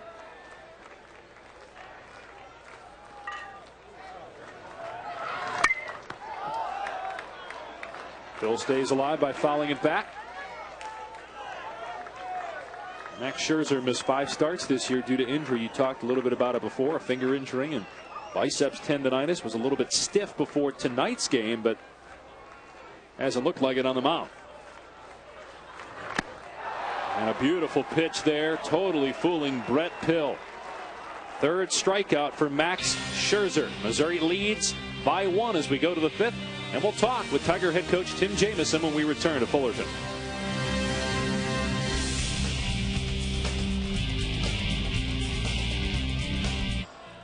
Top of the 5th. Game 1 of the Super Regional between Missouri and Cal State Fullerton. It is 1-0 Tigers, and we're pleased to be joined right now by Missouri head coach Tim Jamison. Coach, I'm sure you're happy to be leading 1-0, but are you frustrated by the fact that you've left 8 runners on base? Well, I think there's a couple ways to look at it. One way is I think we're swinging the bats awfully well against a very good pitcher, and you got to give him a little bit of credit. He makes great pitches in tough situations, so we're swinging it good, and we'll go with that. Hopefully we can continue that. Max Scherzer throwing the ball extremely well. I mean, is there a pitch count limit on him, or do you just go by how he feels? I think it's going to be how he feels. He's still pretty fresh. He's not thrown a lot of innings this year, so it's going to be a lot of how he's being, if he's effective, and how he's feeling. Coach, thanks for the time. Thank you, Coach. You bet. Take a look at our Coke Zero game track. I mentioned the fact that Missouri has left 8 runners on base so far, but leads 1-0. Wes Romer does have 4 strikeouts, but has struggled a little bit. First Super Regional for Missouri. Tigers haven't been to the College World Series since 1964. Middle of the order coming up here for the Tigers in the top of the 5th against Wes Romer. Zane Taylor, the number 4 hitter, will lead off and takes strike 1. Taylor reached on an error in the 3rd inning to load the bases with nobody out. But the next 3 hitters couldn't get out of the infield as Missouri was unable to cash in on that great start to the 3rd inning. You know, and you have to wonder if, as this game progresses, and if Missouri does have opportunities with runners in scoring position, if maybe head coach Tim Jamison decides to put certain plays on, whether it's a hit and run or a squeeze, just to make something happen. Popped up behind home plate, and the count is 1-2. You know, that's what I always liked about, you know, some of the coaches that I played for. They allow you to do things, and if you prove to them that you can't do it, if you can't drive runners in, if you can't get that big hit, then that's when they say, okay, look, this is when we're going to put on a play. We're going to take the bat out of your hands. Line right at the first baseman, Pill. 1 down. Taylor hit it hard, but right at Brett Pill for the first out. Who was the most flexible manager that you can recall in terms of doing what you were talking about? Well, I had an opportunity, probably Hall of Fame manager Tommy Lasorda. Dusty Baker was like that a lot. You know, guys that have confidence in their players and know their players' abilities, you know, usually will let guys go out and play. And again, the player dictates that. The player dictates it by the success they may or may not have. If you have success doing things your way, then the manager will absolutely let you go and do it. But if you're not having success, that's when it's their responsibility to maybe take control. Hunter Mintz has had a lot of success of late, hitting close to 500 over the last month. He scored the only run here today, singled in the 2nd, and stole a base. Scored on a John McKee double, and then Mintz popped out in the 4th inning. Well, that's kind of ironic, as you just mentioned. He scored a run after stealing second base, and that's something that, you know, it looked like that play was a hit and run. McKee swung through the ball, but Tim Jameson made something happen there. That's drilled into center field, and Mintz is 2 out of 3, and a runner aboard with 1 down here in the 5th inning. It's game 1 of this best-of-3 Super Regionals between Missouri, the only 4 seed ever to make it this far, and Cal State Fullerton from Goodwin Field. Dave Pasch and Eric Karros. Robin Ventura will join us tomorrow night. He is part of the inaugural College Baseball Hall of Fame class. They're going to be inducted next month, and they'll be honored in Omaha at the College World Series next week. And we're pleased to have the former Oklahoma State star and longtime major leaguer, 16 seasons in the big leagues, Robin Ventura, joining us in the booth tomorrow night. Yeah, go ahead and say that now, how much you're enjoying seeing him when he's sitting in that booth in this with 3 of us. Robin text messaged us today. Said to say hello. Couldn't wait to get in here tomorrow. Have a lot of fun with Robin. Excellent ball player. Had that great hitting streak in college baseball. 58 games in college. Romer is ahead 0-1 on John McKee, who has the lone RBI in the game. A double in the second, struck out in the third. One of 4 strikeout victims for Wes Romer. I believe you said that Robin gets the spot in between us, which has the pole right between the eyes. Well, the only thing I can tell him is he better dress warm. Runner goes, and the count is 0-2. Let's take a look at that second inning. Line drive by John McKee up against the wall. That scored Hunter Mintz for the game's only run. You know, and again, we've talked about it. Missouri has had opportunity after opportunity, and Tim Jameson, you know, when we asked him about it in between innings, you know, he said, well, look, we're getting a lot of opportunities. That's the positive part of it. But it has to be irking him a bit that they haven't been able to capitalize. Runner going, pitches outside, and the throw is in time to get Hunter Mintz. Vanderhook with an on-target throw down to second for out number 2. Well, an on-target throw, and that was an on-target throw from his knees. I didn't think he had any chance of throwing out Mintz. Mintz had a pretty good jump. Vanderhook never even gets up, doesn't leave his knees. And, you know, I look at that, and then let's see. Oh, yeah, he got him right by the toe. Great tag. That was a great tag. A nice throw by Vanderhook. And the second baseman, Justin Turner, with the tag. So 2 outs, nobody on. And an excellent call by second base umpire Dan Mascoro. Right on top of things. You know, these guys, these umpires, they do a great job. And what you have to remember is. And McKee goes down swinging for the second time. The easiest inning of the game for Wes Romer. It remains 1-0 Missouri. George Horton, Cal State Fullerton head coach, joins us next.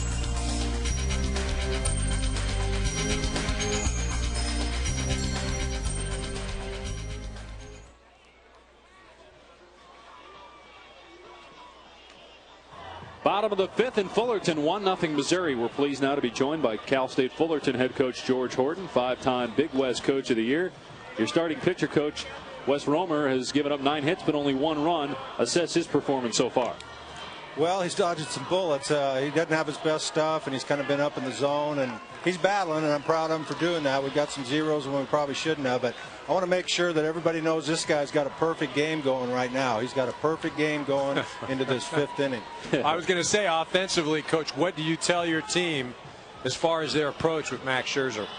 Well, we wanted to make him pitch early and see some pitches, and we looked a little tentative, and now we're just having a tough time getting on top of the baseball. Obviously, he's a first-round draft pick, and our pitch selection, we're going for the ball up instead of down in the zone, and we got to get the ball down and so we can get on top and beat some infielders. Coach, thanks for your time. Thank you. Thank you, Coach.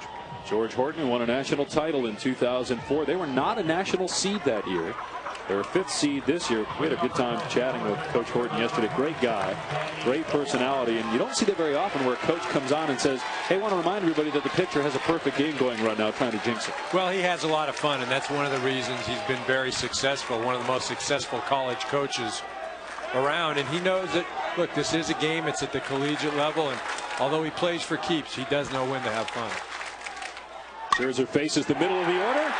Hey, Coach Horton, you're right. There's a base hit for Danny Dorn to lead off the 5th, the first base runner of the night for Cal State Fullerton. George Horton right on cue.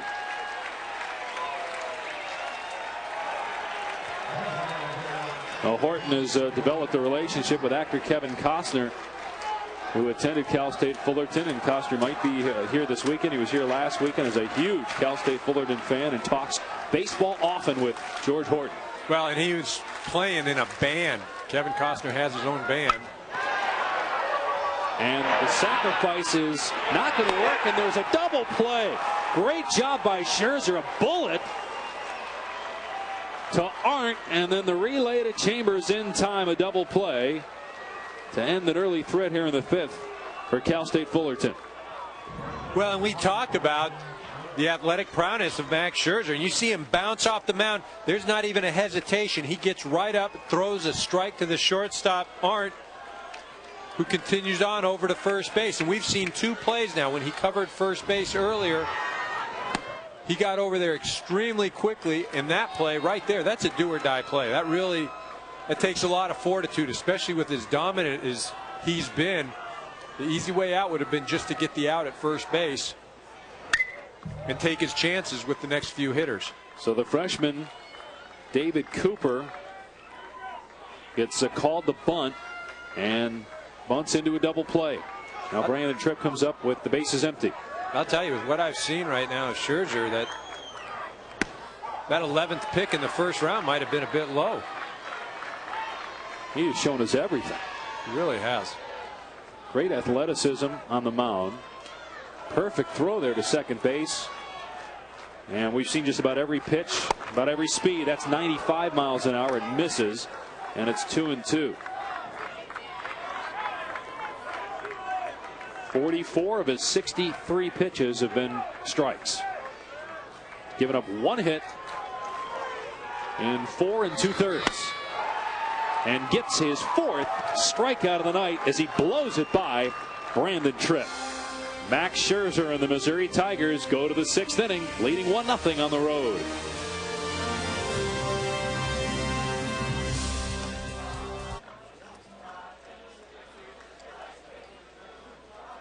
I think what's so weird about it, again, he's just kind of joking around before the game, a couple hours before the game, chilling, you know.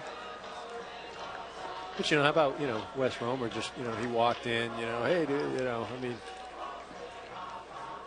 1-0 Missouri. Only 1 hit surrendered by Max Scherzer, the first-round draft pick of the Arizona Diamondbacks, 11th overall. Well, and Scherzer's just been dominant. I mean, with the fastball, and it's a moving fastball, 94, 95 miles an hour, throwing it by guys and hitters counts. And that's when you know the guy on the mound has great stuff. When hitters have a 2-0 count or a 3-1 count, they're sitting on that fastball, they still can't catch up to it. 5 innings so far, 4 strikeouts, and only giving up 1 hit. And that 1 hit, a ground ball up the middle. He's had 2 impressive plays in the field, including turning a double play on a bunt attempt in the last inning by David Cooper. He hopped on that thing quickly and got it out of his mitt quickly to second base, and they turned 2.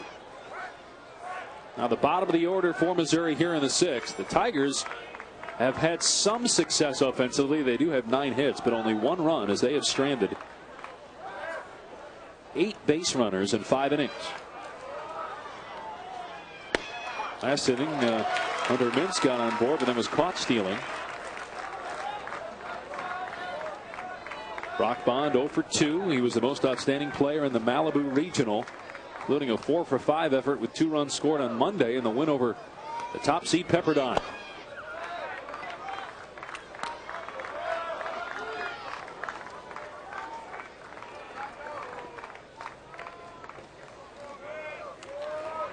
Wes Romer settled down a little bit last couple innings. but he's behind here 3-1 to Bond.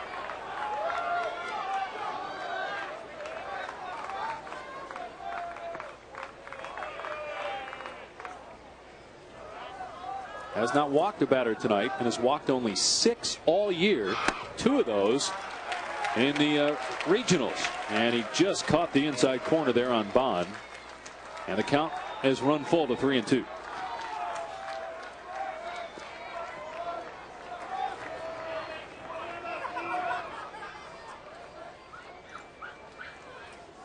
Right-hander against left-hander. On the outside corner, strike 3. That's really a pitcher's pitch in that situation. A 3-2 count as a hitter. You're looking for a fastball. This looks like a off-speed pitch on the outer part of the plate. Constantly running away. As a hitter, you have to realize Romer is not going to walk you. And if he does walk you, it's because it's a pitch that's an inch or two off the plate, which you can still handle as a hitter. Again, nails the outside corner here on Gary Arndt. 0-1. Arndt is 1 for 2 on the day. Singled in the second, struck out in the fourth. Romer has now struck out 3 of the last 5 batters he's faced. And he's ahead 0-2 on Arndt here. You know, it's one thing early in the count to not swing at pitches and just take something because maybe you don't like it. But if you do get to a 3-2 situation, you might as well swing the bat because Romer, has proven he is not going to walk you, and it will be something around the plate. You can see Romer, too, is shaking off a lot, changing things, and that has a lot to do with the new catcher tonight, Corey Vanderhook. Swing and a miss, strike 3 by Arndt. That's 3 in a row that Romer has struck out.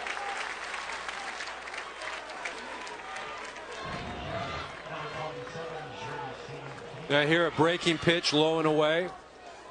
Not anything that a hitter can do. Romer obviously excited. He's pumped up. You know how this Fullerton staff works. The coaching staff will suggest a pitch to the catcher, who in turn gives it to the pitcher, and then Romer decides if he wants to throw it. J.C. Field with a check swing and did not go around, ball 1. And manager George Horton has said, Wes Romer shakes off more than any pitcher on his staff. You can see there's a big difference. 19 balls for Scherzer, Romer 32. But the big difference, or I should say the one thing that's not different, is only 1-run differential. I mean, if you look at the numbers, you'd say, wow, Scherzer is just dominant. This has got to be a 5-6 to 1 ball game or 6-0 ball game. One swing of the bat and we're all tied up. The 1-1 to J.C. Field. Some heat there. Field unable to catch up to that one, and it's 1-2. Well, Romer really in a groove right now. He's just grabbing the ball and going, and everything's working for him right now. He says the strikeouts will come, make the batters get themselves out, and they've been swinging and missing of late. 3 straight Ks, 4 out of the last 6 for Romer, and a 2-2 count here to J.C. Field. And Romer actually has more strikeouts than Scherzer in the game, but also has surrendered 8 more hits and 1 more run.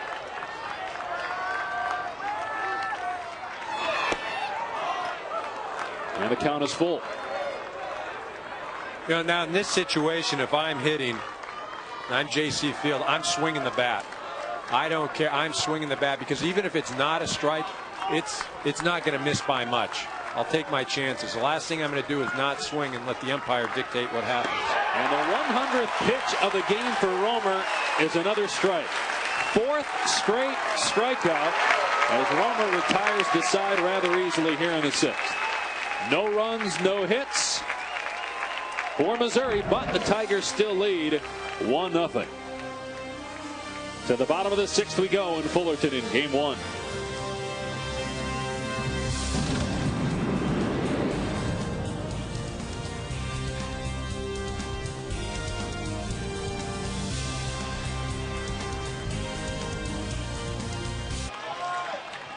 Last of the 6th in Fullerton as the road to Omaha continues in game 1 of the Super Regionals.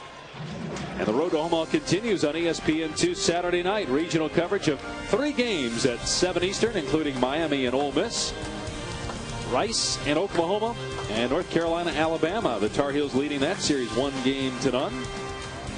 Rice won the national championship in 2004. Miami's won it twice this decade, in 2000 and in 2002. Cal State Fullerton won the championship a couple of years ago, but failed to get back to the College World Series last year. Trying to make it to Omaha for the 14th time. Missouri hasn't been there since 1964. Ground ball by Vanderhook II. And Bond throws to Chambers for out number 1 here in the bottom of the 6th. Scherzer continues to roll along. He surrendered only 1 hit. That was a ground ball up the middle by Danny Dorn to lead off the 5th. Well, you know what's interesting about Scherzer is this year he only gave up 12 extra base hits. You can see why. There's so much movement on the ball. Guys beating it into the ground. You know, and last year in 2005, 9 extra base hits. That's it. I mean, that's ridiculous. He's a junior and was selected in the 1st round by the Diamondbacks. Likely will elect to sign with Arizona, though he wouldn't talk about it yesterday. He's not allowed to talk about it by NCAA rules.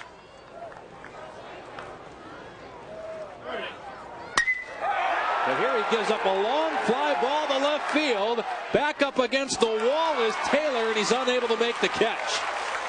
Holding at second is MacArthur with a 1-out double here in the 6th.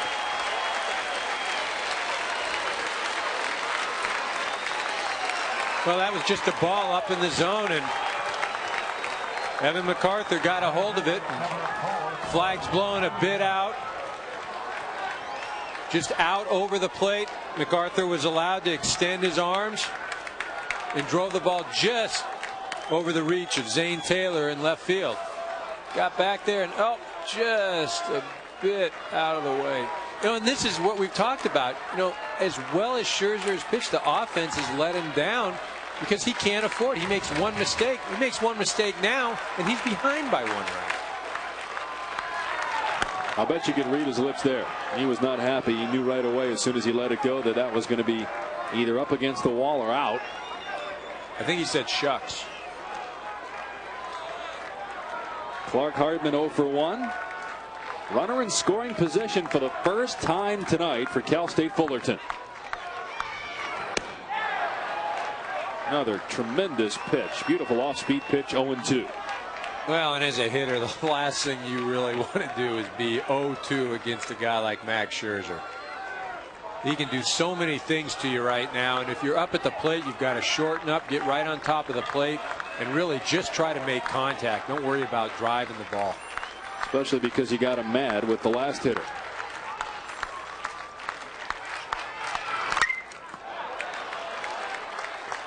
Another 94-mile-an-hour pitch. Hardman did well just to stay alive. Well, and again, that's what he told us before the game. If he gets a guy 0-2, he is going to go right after him and try and throw it with all his might.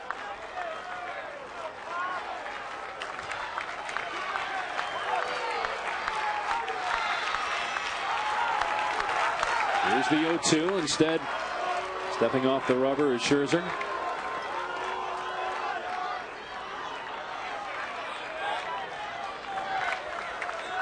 Scherzer, a record of 7-2, led the Big 12 in ERA during the regular season.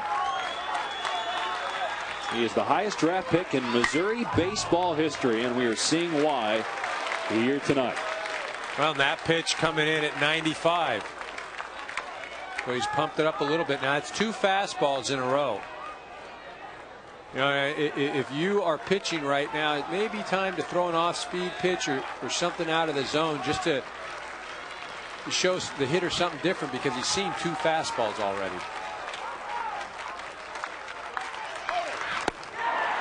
Got him swinging. Took something off of it, and Hardman fished after it and couldn't make contact. 2 down. Well, really a great job by Scherzer. He threw him 2 fastballs, 94-95, that Hardman had to battle to foul off, and then comes back with a great off-speed pitch. And what makes that pitch great is its location. You know, an off-speed pitch just for the sake of it being off-speed does not work if it's hanging over the middle of the plate. not only is he confident enough to throw his breaking ball, but he's good enough to control it and throw it in a spot where the hitter can't do a thing with it. He threw one off-speed pitch to Hardman that was 77 miles an hour. That last one was about 82. So he can throw that off-speed pitch at different speeds. As Turner fouls that one back. Justin Turner, the leadoff hitter for this Cal State Fullerton team, is 0 for 2 tonight. He's tied for the team lead in RBI. And an RBI situation here, trying to tie the game with 2 down. And a runner at second.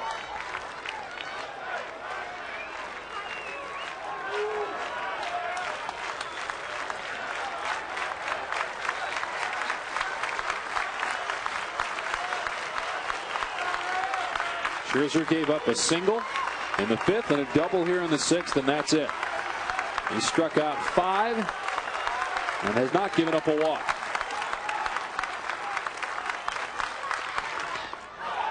In the dirt, that's stopped by Field. Well, Field doesn't do anything pretty, but he just does everything well. You know, he doesn't throw extremely well. He doesn't look good blocking balls. Again, he's not going to win any awards for the way he does things, but how he does things and his ability to do things, he's great. Gets the job done.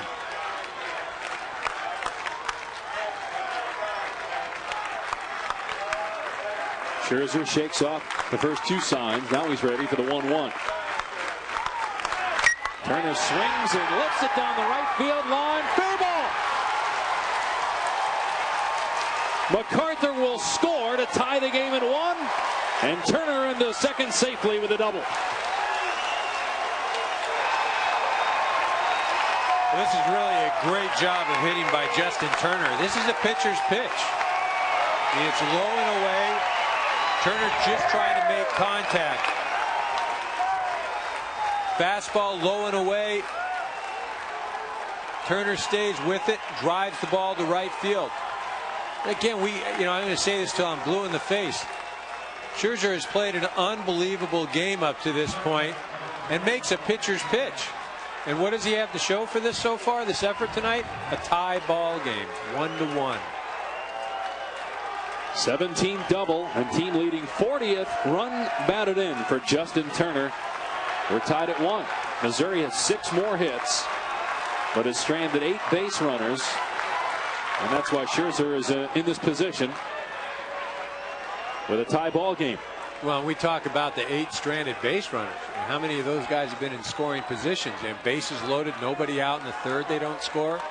The first 2 innings, 3 different times, runners on second base, nobody out, only score once. Here's the 0-1 to Blake Davis. Off speed, and Davis didn't bite. Davis knows Scherzer well. They play together on the U.S. national team last summer. Tim Jamison, the Missouri head coach, was an assistant coach on that staff.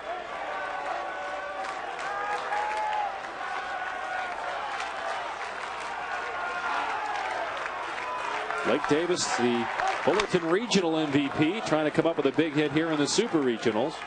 He's behind 1 ball and 2 strikes after fouling that one back. And this team, Fullerton, this is how they've won all year. They're just pesky. They don't give up. They don't get in any games where they're, it's a 9-2 game, unless they're on the winning end. Their pitchers keep them in ball games. And it may not be pretty. It hasn't been pretty tonight for Wes Romer, but he has done the job.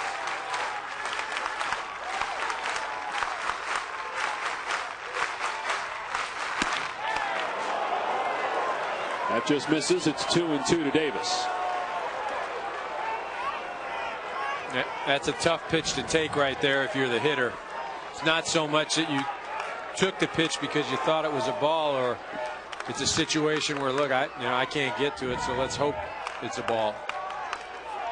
That happens many a times when you're up at the plate, especially when you face the likes of a Max Scherzer. Now, if you're Davis, what are you thinking here in terms of what you're going to see from Scherzer? 2-2. 2 out. I'm thinking he makes a mistake. I'm hoping he makes a mistake.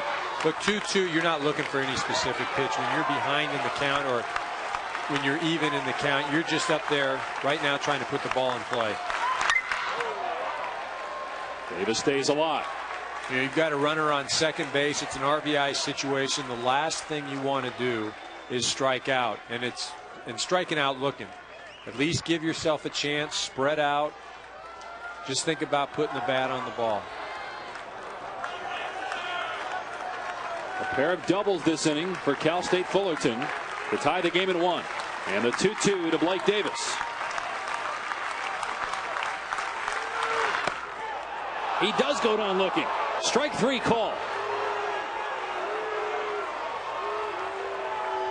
However, Cal State Fullerton ties the game at 1. Scherzer ends the 6th with an off-speed pitch, strike 3 on Blake Davis. But we're tied at 1 after 6.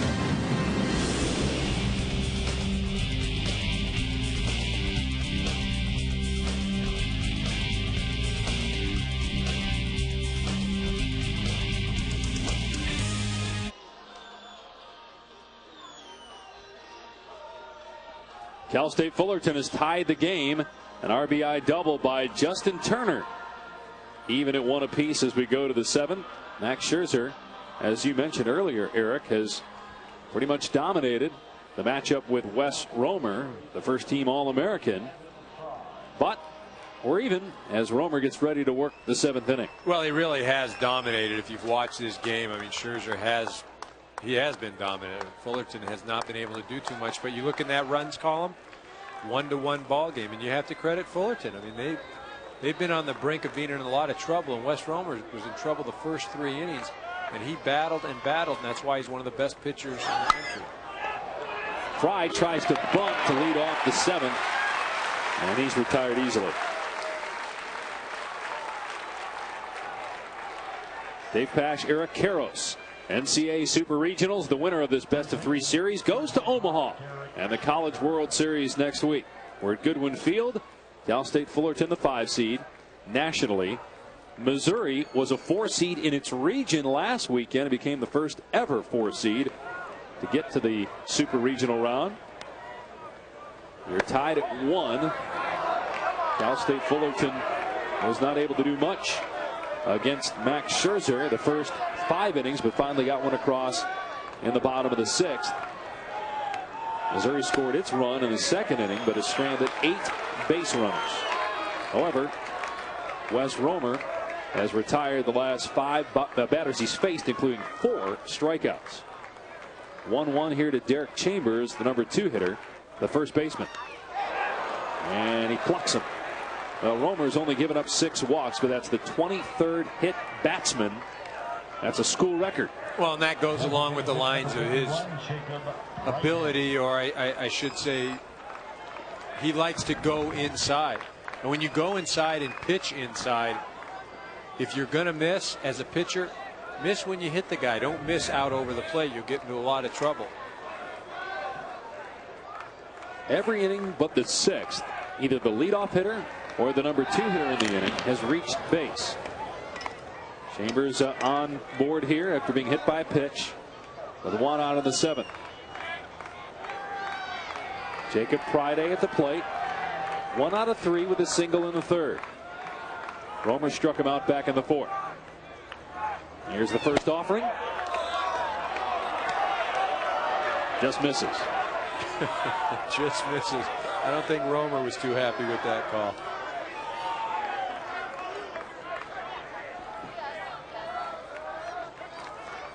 Cal State Fullerton with a little bit of action in its bullpen. Adam Jorgensen and John Estes are warming up in the Titan pen. Line to short. Davis goes to Turner for one relay in time for the double play. Perhaps the best double play combination in college baseball turns one here in the 7th inning.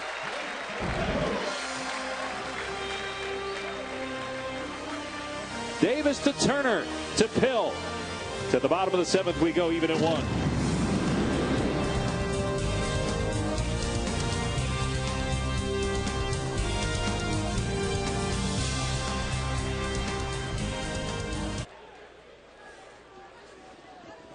Cal State Fullerton coming to bat here in the 7th inning, tied with Missouri at 1. And the College World Series starts June 16th. on ESPN2 with Game 1 live from Rosenblatt Stadium in Omaha, Nebraska. For a preview of all the action leading up to Omaha, visit ncaasports.com. It's the official online home for all 88 NCAA championships. And a moonshot off the bat of Brett Pill. It is foul. Lead off the 7th inning. Pill, the number 3 hitter, has been struck out twice by Max Scherzer, who has 6 Ks in the game. Scherzer, first-round draft pick of the Arizona Diamondbacks, selected 11th overall. Cal State Fullerton might have the best staff in the country, leading the nation in ERA, but Scherzer showing tonight that he is one of the best pitchers in all of college baseball. We've seen some great plays in the field from him as well. Giving up 3 hits, that's it, 2 last inning, including an RBI double by Justin Turner. Well, and you have to wonder at what point does fatigue start to set in for Max Scherzer, especially as hard as he throws. Tim Jamison really felt the fact that they didn't go back to Missouri really helped with the legs and arms and just guys being more relaxed, because you don't go through that time change. They were here in California in the Malibu Regional last weekend, and you turn around and come back. They were able to stay here, get some rest and relaxation time as that catches the corner, and also get some good solid practice in. Well, and just flying back and forth. You know, I remember Tommy Lasorda used to talk about guys complaining about the flying. He'd say, "Gee, you're not flying the plane. Well, you just sit there. You can't get tired." What did you say? I'll get your answer in a minute. Into center field, and Fry is there for out number 1.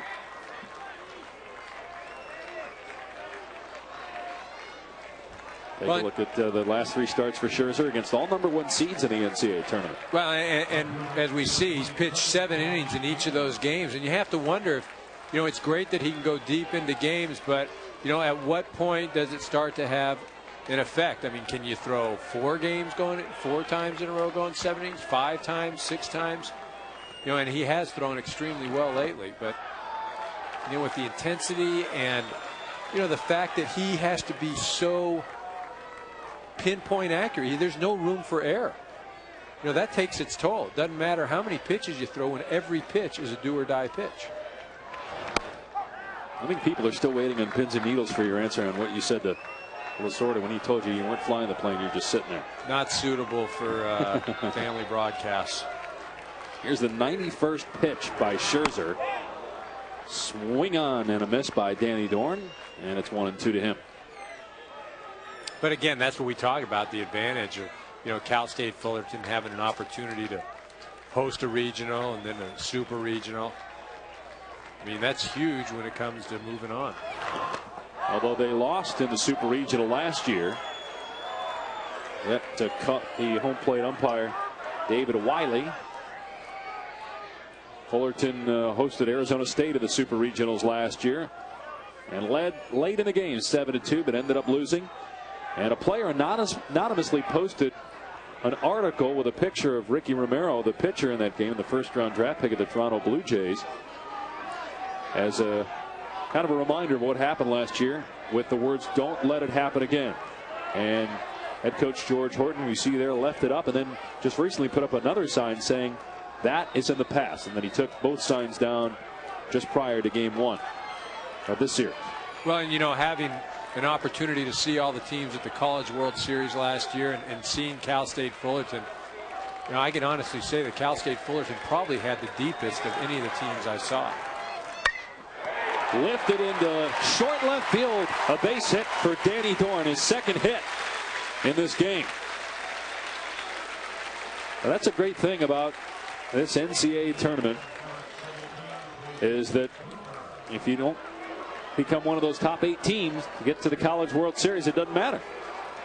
That's what we were talking about, that player anonymously putting up there, make sure this never happens again. You have the picture of Romero on all the Arizona State caps on the field after the Sun Devils made it to Omaha. And then the sign put up by George Horton. Runner goes, and Cooper fouls it back. Well, and really in that situation right there, it may have been a hit and run, but with the jump that Danny Dorn had, you know, Cooper has got to take that pitch. There is no way he can be swinging there. When a guy gets a jump like that, it doesn't matter what sign the coach gave, you got to let that thing go. Freshman mistake? Is he a freshman? He is. Well, then I'll go with that. Cooper drives it to right field and deep. It's gone. Up off the wall. In play off the wall. Runner coming around third is Dorn. He'll score easily. And a stand-up RBI double by David Cooper to give Cal State Fullerton its first lead of the game.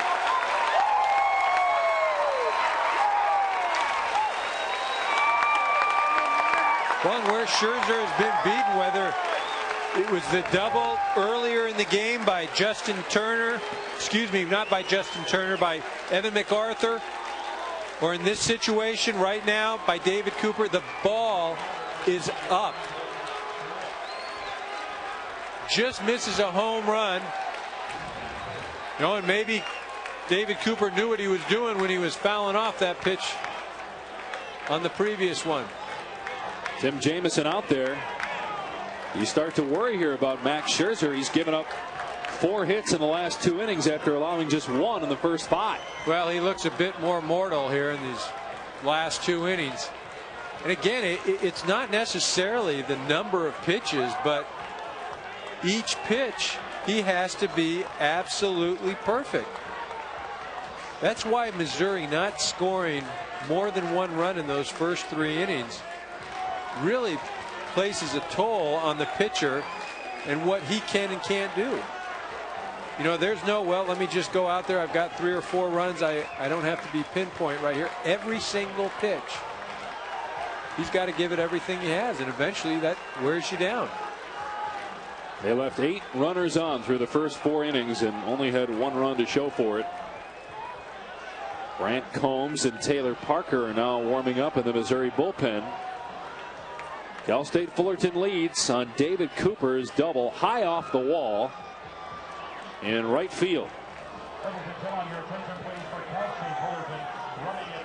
So a runner in scoring position with 1 down in the 7th. And Brandon Tripp, who struck out twice, coming to the plate.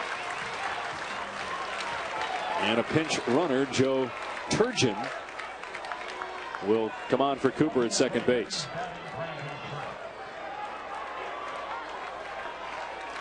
Tripp selected by the Orioles in the 12th round. He's a great high school football player. Got a scholarship to UCLA, your alma mater.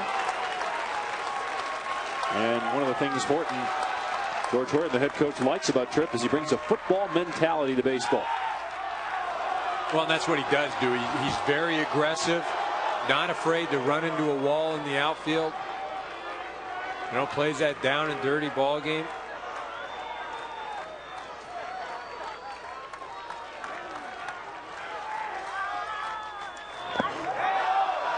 Ball 1 in the dirt.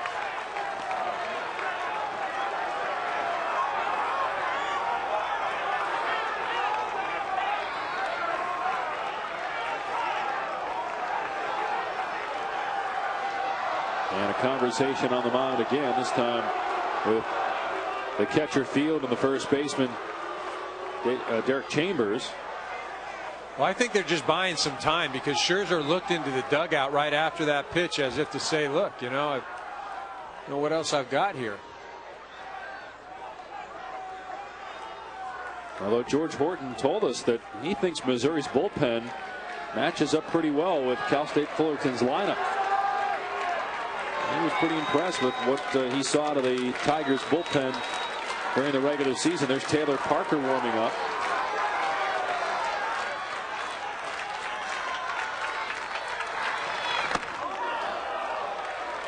There's her off target again. 2-0 to Brandon Tripp. You wonder if frustration set in at all for Scherzer. Well, yeah, you know what? I think you're exactly right. And Augie Garrido made a comment about, you know, Scherzer is the type of guy, if you can get to him, he gets a bit emotional. And the way that Fullerton plays, being pesky, constantly, almost like a gnat, you know, that would hurt Scherzer. Into center field, a base hit. Cooper rounding third. Throw to home plate, not in time. Throw to second, not in time. Another double, and another run across for the Titans. 3-1, they lead it.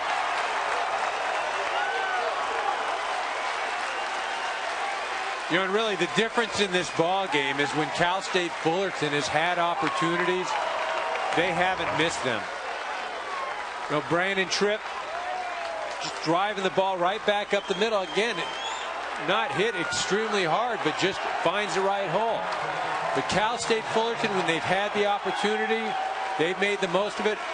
Again, those first 3 innings for University of Missouri, going to give Coach Jamison, if they don't win, nightmares. That's going to be it for Max Scherzer. So dominant through the first 5 innings, and that will not be the last that we see of Max Scherzer, the 11th overall pick by the Arizona Diamondbacks. Taylor Parker will come out to replace Scherzer. He leaves trailing 3-1 here in the 7th.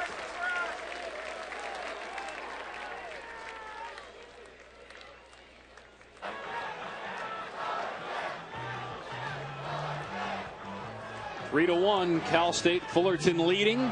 Max Scherzer, first round draft choice of the Arizona Diamondbacks, is done for the night. Gave up just 1 hit through 5 innings. Surrendered his first run of the night in the 6th, and then the last 3 batters have reached base safely. 2 of them scoring, and so Scherzer is now being replaced by Taylor Parker. As you can see, Taylor Parker, 5 saves. He was the pitcher that started that championship game against Pepperdine. He found out during batting practice. And this appearance right now for Taylor Parker ties a school record. It's his 108th trip to the mound this year.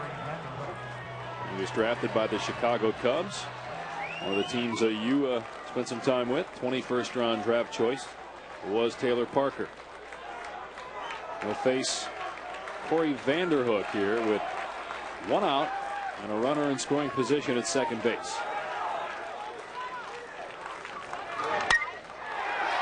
Again up the middle. Diving attempt by Baum, but he can't come up with it. And another run scores. Tripp crosses home plate. 4-1, Cal State Fullerton.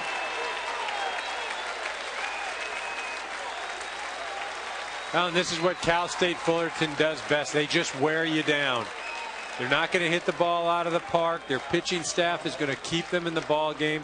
And offensively, they just are pesky, pesky, pesky. You know, a double here, a single there, a walk here, a walk there. Just by Brock Bond makes a good effort.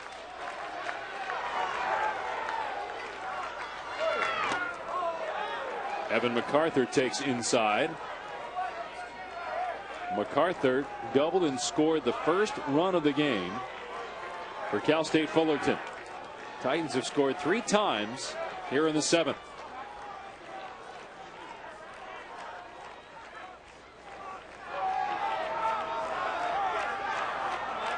If Missouri should lose this game and lose this super regional, they'll look back at one of the reasons being they just didn't give Max Scherzer any help. No, they really didn't. Those first 3 innings, you've got to do something, especially when you have a pitcher of Max Scherzer's caliber. Excellent bunt laid down by MacArthur, and the throw is not in time. Perfect bunt. Runners at first and second with 1 out. And 3 runs across already here in the 7th. Well, and if there is an Achilles heel with this Missouri defense, it's McKee's ability to field the bunt. Now, that was actually a great play. It was a nice play. He didn't do anything wrong. But what Cal State Fullerton will do is they feel that that is a weakness for Missouri, and they will continue to expose it, go after it. When they get a lead, a 2-run lead, a 3-run lead, they just put the pedal to the metal and just keep going and going. Clark Hardman looks at an off-speed pitch for ball 1. We mentioned the lack of production offensively for Missouri tonight. Leadoff runner with a double. Leadoff hitter with a double in the first inning. First 2 hitters get on base in the second inning, and then bases loaded to the third, nobody out, and only one run to show for it there in those 3 innings. And that's frustrating. Offensively, it's frustrating, but it's absolutely wears down your team's starting pitcher. Just because he's got to be so perfect. You give him 1 or 2 runs to play with, he's looser, he's more relaxed, doesn't have to concentrate as hard on every single pitch. You know, in this situation now, Clark Hardman at the plate, lefty versus lefty, he's down 1 strike. You know, I would not be surprised to see a bunt. Right on cue, Mr. Karros. And a very good bunt. And stretching with the glove hand and the foot at the same time is Chambers to make sure that he retires Hardman. Well, that's a good sacrifice, moving Vanderhook to third and MacArthur to second. Well, and you know, that's not really what the intention was. The intention is, look, if I can get a base hit in this situation, great. And if it is a sacrifice, then so be it. I get a sacrifice. I put runners in second and third and let Justin Turner with a base hit score 2 runs. I mean, Brett Butler was notorious for doing that in the big leagues. You get a runner on first base and he'd be hitting second in our lineup. He'd drop a bunt down. If you got the runner to second, a sacrifice. If you got a base hit, first and second. And we're going to have another pitching change as Tim Jamison comes on. He's going to pull Taylor Parker with Justin Turner, the leadoff hitter. Due up, Aaron Crow, a right-handed pitcher, will come on to face Justin Turner, a right-handed hitter, when we return to Fullerton.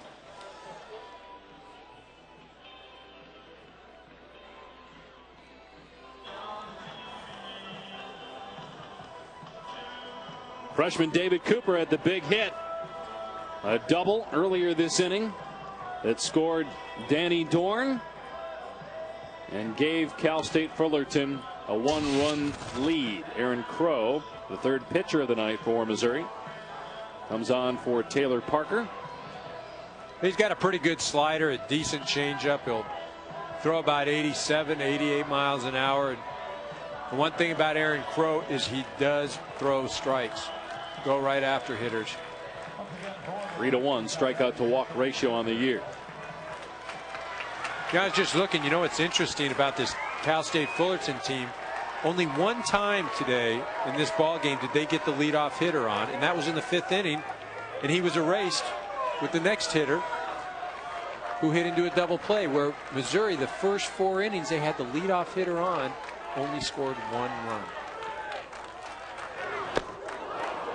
Justin Turner with a healthy cut, but a miss, and it's 0-1 to Turner, who had a RBI double in the 6th, 2 flyouts in the 1st and 4th innings respectively.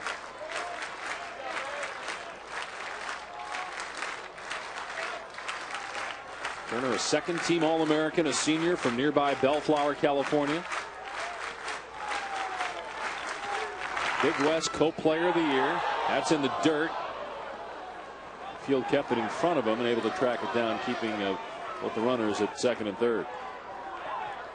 Well, and Turner had that big 2-out hit in the 6th inning, hitting that double to drive in Evan MacArthur. Good job by Field.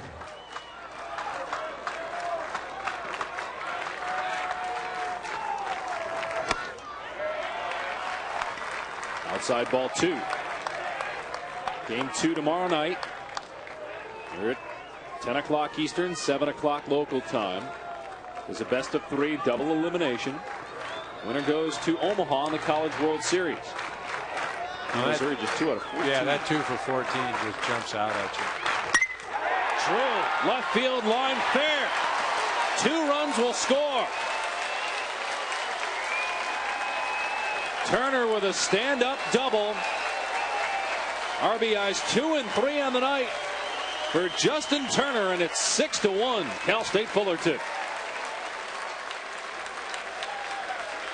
Well, and that may have been a costly double for Justin Turner, limping around and grabbing his right calf. That don't know if he strained a calf or pulled a muscle.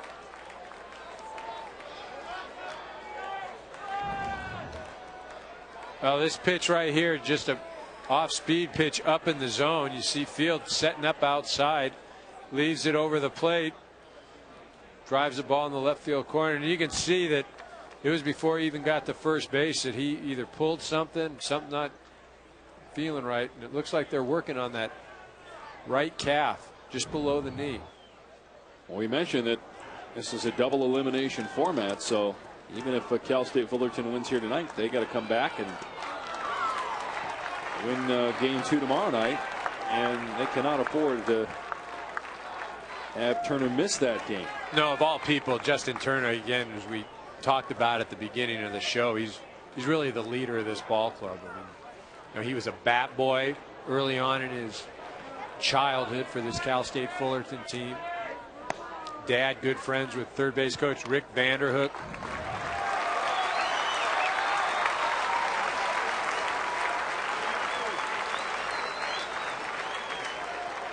And you see him, yeah, he's grimacing right there. You just don't know if he did it, you know, after a few steps coming out of the box, but obviously he's good enough to stay in. So hopefully for Titan fans, just a cramp.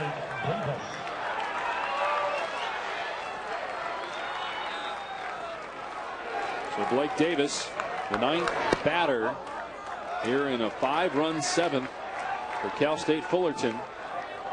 2 down and a runner in scoring position. Well, this really has been a tale of 2 games.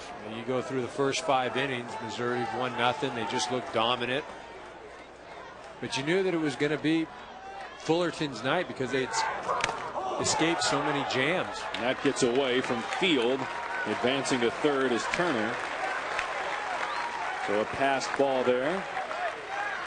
Puts Field at third base and a 2-0 count to Blake Davis.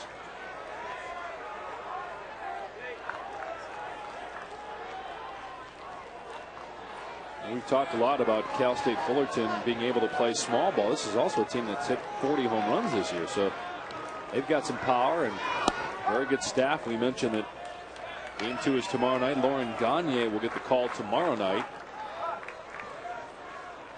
Gagne, another excellent pitcher. And then if this thing goes 3 games, Dustin Miller would go, and Dustin Miller's won 12 straight decisions. This could be a dangerous team if it gets to Omaha. Fly ball to center field, and Fry is there. 5 runs across in the 7th inning for Cal State Fullerton. And the Titans in command as we go to the 8th.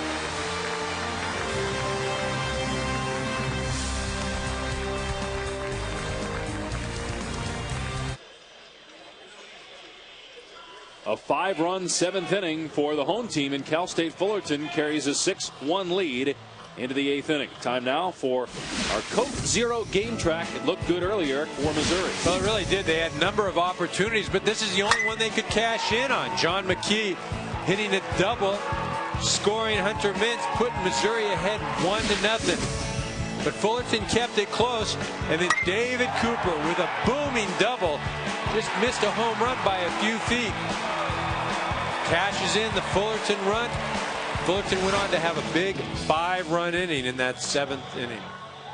And they send Max Scherzer, the outstanding pitcher, to the clubhouse early.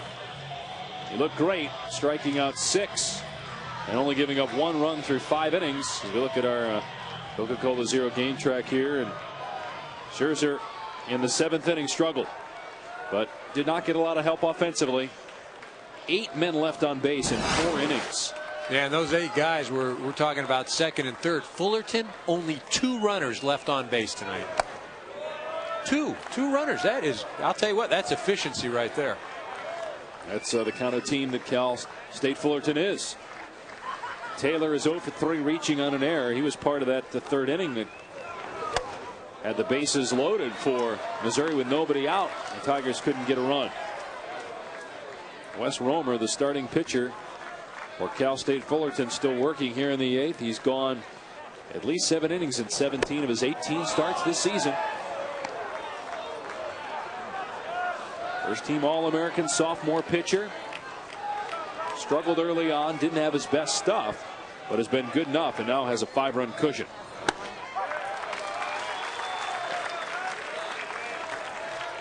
And right now, Romer, all he needs to do is just throw strikes. I mean, Missouri is not a potent offensive ball club that's going to string together all kinds of hits. Back-to-back strikes, and the count is run full on Zane Taylor. And you've got to let your defense help you, especially when you have a defense like Cal State Fullerton, one of the top in the country.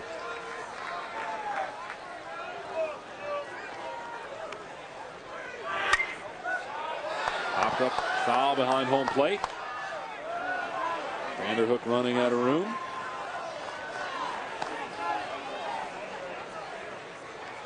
This is a Missouri team that finished 7th in the Big 12. They were under 500 in their league, but they got hot at the right time. They swept Texas. They've won 10 of their last 12 entering tonight, and they had a 1-0 lead.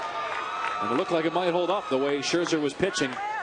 But a 5-run 7th inning by Cal State Fullerton. And we mentioned that tomorrow night, Lauren Gagne will go for Cal State Fullerton, a pretty good pitcher. Max Scherzer is obviously the ace of this Missouri staff. But Nathan Culp will go tomorrow night. He's a left-handed pitcher and a pretty good one. He was a 4th-round draft pick. There's Culp, selected by the Padres with 123rd selection. Taylor goes down swinging. 8 strikeouts now for Wes Romer in the game. Game 1 of this best-of-3 NCAA Super Regional in Fullerton, California. Cal State Fullerton trying to get to the College World Series for the 14th time. Missouri trying to get there for the first time since 1964. Alongside former Major Leaguer Eric Karros, I'm Dave Pasch. Robin Ventura will join us in the booth tomorrow night. Lifted into short right field. And McKee is retired for out number 2. We're talking about Ventura joining us tomorrow night. Robin elected into the College Baseball Hall of Fame, part of the inaugural class. And they're going to be honored in Omaha at the College World Series in a couple of weeks. We know Robin at home doing his homework right now, watching us here. I'm sure very entertained. I'm sure.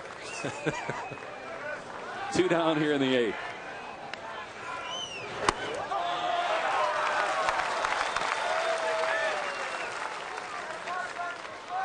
So Taylor struck out. Mintz flew out to right field, and now John McKee drove home the lone Missouri run back in the 2nd. And he's in the hole, 0-2. You know, as impressed as I am with Max Scherzer and his physical ability, I'm just as impressed with Wes Romer and his mental ability and his mental fortitude. Never giving in. I mean, he's got excellent stuff, but just the jams he was in earlier in the game, just keeping his ball club only a run behind.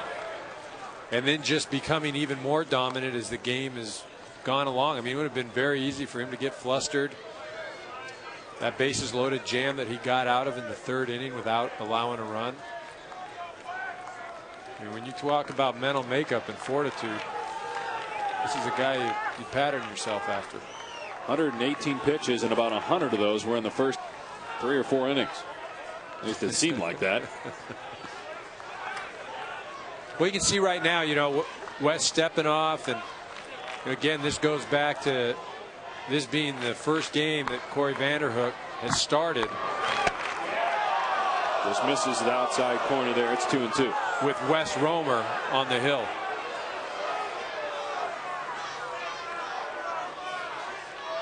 Head coach George Horton says that when Romer came to Cal State Fullerton, and he was an arrogant kid, but some of that has subsided. He's now just a confident kid. Well, it's like I said, you know, when you're playing against a guy like that, it's arrogance. And when he's a teammate of yours, it's confidence. And, you know, he likes to get other teams flustered and other teams getting excited because he uses that against them. Because as a hitter, you go up against a guy like this and want to just hit one right back up the middle or hit one 10 miles and, you know, flip a bat. But he uses your aggressiveness against you, and he ends up winning the battle. 3-2 pitch to McKee. MacArthur couldn't handle it. And McKee is aboard here with 2 out in the Missouri 8th. Tough play there at third base for Evan MacArthur. Second baseman number 4, Brock Vaughn. Well, not much that Evan MacArthur can do there. That ball is scorched down there, and really did everything he could just by staying in front of it, and bounced off, and runner gets to first. So it's ruled a hit. George Horton will pay a visit to the mound and talk with Wes Romer. Ryan Paul, who earlier in the year was the setup man, but then an injury to the closer, Vinny Pistano, forced Ryan into the closer's role. And he's done a pretty good job. A couple of saves. Leads the team in appearances. He may be called upon here shortly with a 5-run lead. Well, and really, if there is an Achilles heel on this Cal State Fullerton team, it is the bullpen. And not that it's not good or not bad. It's just inexperienced. And it's still young. And again, anytime your closer, and a dominant closer he was this year, Vinny Pistano, goes down, you have guys thrust into new roles. And how they react to those roles, only time will tell. And, you know, up to this point, Paul has done a good job. Wes Romer's done an excellent job. You see all the strikeouts. 1 in the 2nd, 1 in the 3rd, 2 in the 4th, another in the 5th, 3 in the 6th, and 1 here in the 8th. A high chopper. Pill cannot make the play to Romer. And so 2 runners aboard with 2 down here in the 8th. Well, and everything done right in that situation. Just the ball hitting off the front of the batter's box, maybe even the plate, going sky high. Brett Pill having to wait makes a nice feed, and Wes Romer over there just beat out by a step. So 2 on 2 out for Gary Arndt, who has struck out twice, singled in the 2nd.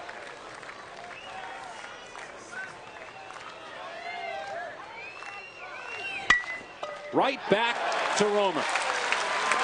And the side is retired here in the 8th. Wes Romer and the Titans take a 5-run lead into the bottom of the 8th in game 1 of the Super Regional in Fullerton.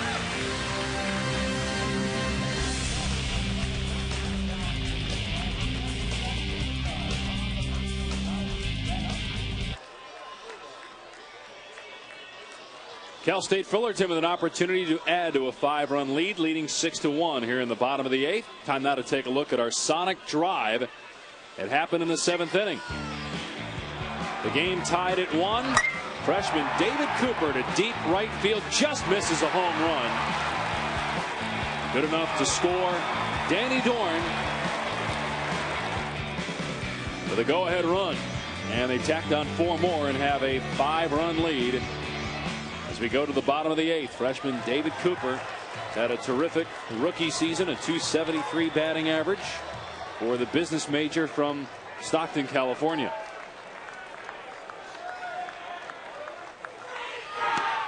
And the 3, 4, 5 hitters, including Cooper, who will bat third this inning. Brett Pill to lead things off. 0 for 3 with 2 strikeouts. You know what was interesting about that hit by David Cooper last inning, that double, the pitch right before that, George Horton had put on a hit and run. Basically taking the bat out of his hands. Then he lets him swing on the next pitch and is rewarded when David Cooper hits a double. Really got things going for that Cal State Fullerton offense. We got a lot of guys in this lineup that are capable of coming up with clutch hits.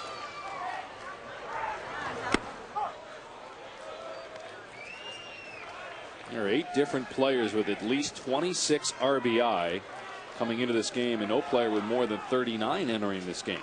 It's pretty good balance. Foul ball, as Pill just got a piece of it. Well, you know, it really is when you talk about balance and what that does to the team playing defense is they've got to constantly be on their toes because it's constant pressure. There's no, oh, good, we're facing the 7, 8, 9 hitters. We can kind of, relax a bit. Because the minute you relax with the Fullerton offense, you're going to find yourself in trouble. Into the hole, diving play by Arndt. But safe at first is Brett Hill. So the leadoff runner aboard here in the 8th for Cal State Fullerton. Full day of college baseball coverage on ESPN2 continues Saturday and on into Saturday night. Regional coverage of 2 games tomorrow night at 10 Eastern. Either our game, Cal State Fullerton in Missouri, or Stanford and Oregon State.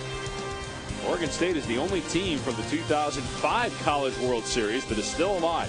1957, the last time that there were no repeat teams in the College World Series. Danny Dorn at the plate. Dorn has had a pretty good night. 2 hits and a run scored.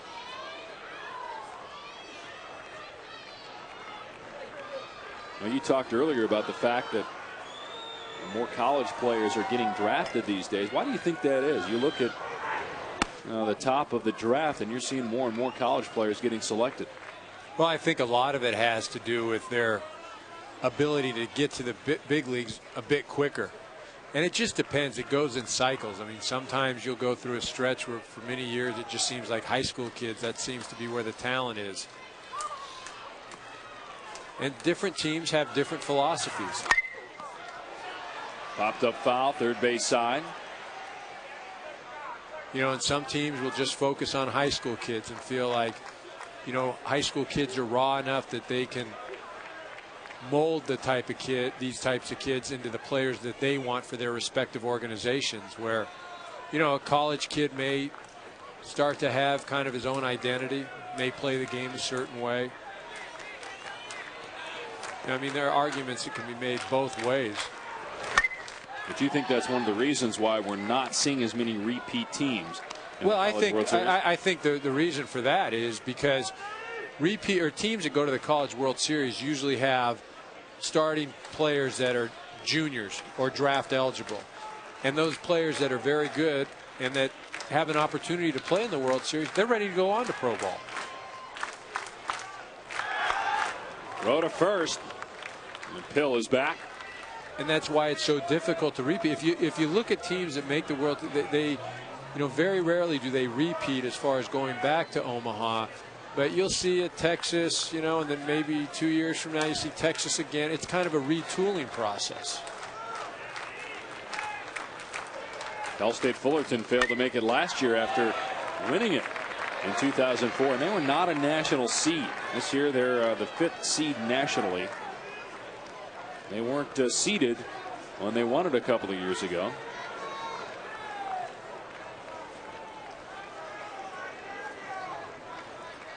They didn't get there last year, but as I said, seeing all the teams in the College World Series and having an opportunity to watch Fullerton arguably was the deepest team. Runner goes, and a throw to second, not in time. Stolen base for Brett Hill. Well, you look here over the last 8 years, what's happened to the champion of the College World Series. Texas made it back to Omaha in 2003, but none of these other teams have. And Rice and Texas, Rice winning it in 2003, and then the following year losing in the regional, and Texas this year losing in the regional. Well, it is. A lot of things have to go right. It's not just being about the best team or being the deepest team or the most talented team. It's about the team that's the hottest in the month of June. And Missouri's a hot team. Well, it really is, and that's why it's called a tournament. There are a number of teams that have an opportunity to win this thing, and you can make a case for it.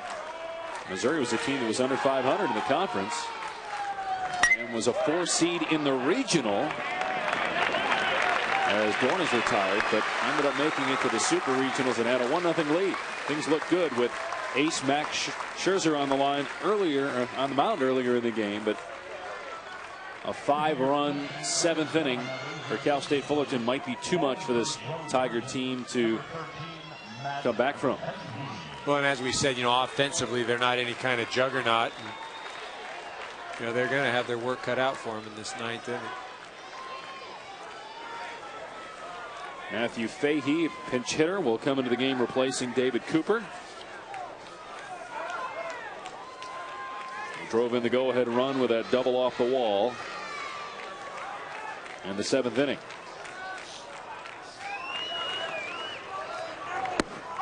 Fahey takes strike one. And putting some ice on the right shoulder of Wes Romer. 0-2 to Fahey. Well, really a great job by Wes Romer tonight, especially those first couple of innings where he was on the verge of giving up a big inning, just kept battling and battling, got into a groove and kept his team in the ballgame. That means we'll likely see Ryan Paul, who has become the closer for this Cal State Fullerton team, the injury to Vinny Pastano. Pastano, who's been out since May 10th with an arm injury, might be able to return if Cal State Fullerton wins the Super Regionals and gets to the College World Series. Yeah, I think that's being very hopeful. He's got a right arm injury, and I know as a college kid you want to come back, you think, hey, this is the end all, but if there's a desire to play pro ball, you got to look at the long-term ramifications of trying to do something that your body's probably telling you, let's take a break. Brandon Tripp ahead in the count with Aaron Crow on the mound. 2 balls and no strikes.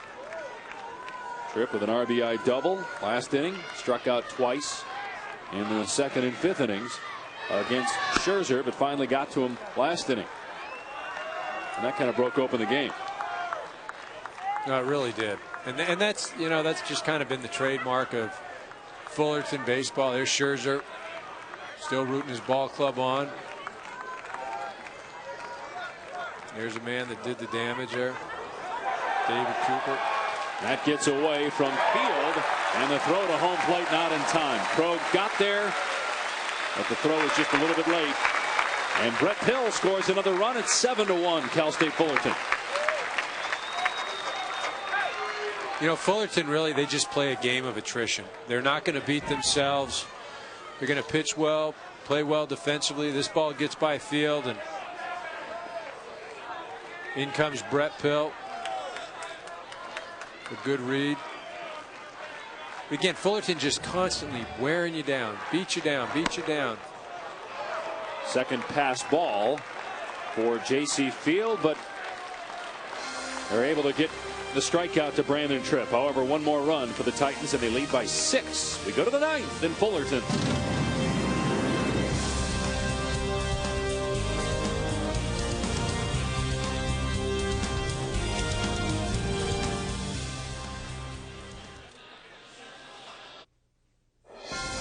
NCAA championships on ESPN. The Division I Baseball Super Regionals are brought to you by Bridgestone, passion for excellence, and Wendy's famous cool creamy frosty. Do Wendy's. Do what tastes right. Cal State Fullerton is 42-0 this year when leading after 8 innings. And the Titans have a 6th-run lead as we go to the 9th. Last opportunity here for Missouri in Game 1 of this best-of-3 Super Regional. Time now to take a look at the Pontiac game-changing performance. Wes Romer, the starting pitcher.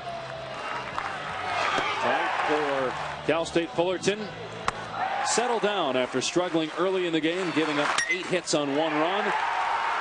And then Brandon Tripp's single made it 3-1. Cal State Fullerton in the 7th inning. 5 runs scored that inning for the Titans. They had 1 more in the 8th and 1 in the 6th and lead 7-1. Well, really, if I'm looking at this game, the huge difference has been the inability of Missouri to get hits with runners in scoring position. And here they're going to have to face Ryan Paul, a tall left-hander who basically was the setup man this year for Cal State Fullerton.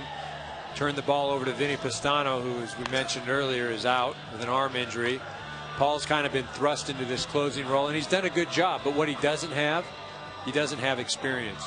Going to throw a good hard fastball. He's got some good junk, looping curve, sharp slider. But like I said, he doesn't have the experience. And if Fullerton is to move on to Omaha, Vinny Pastano wants to come back, but it'll be interesting to see how this closing role plays out.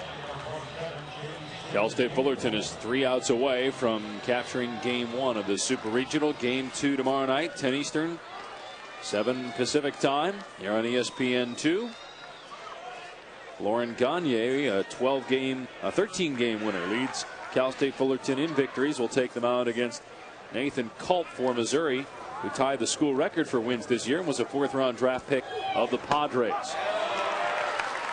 And the first pitch from Paul to Field is over for a strike here in the 9th.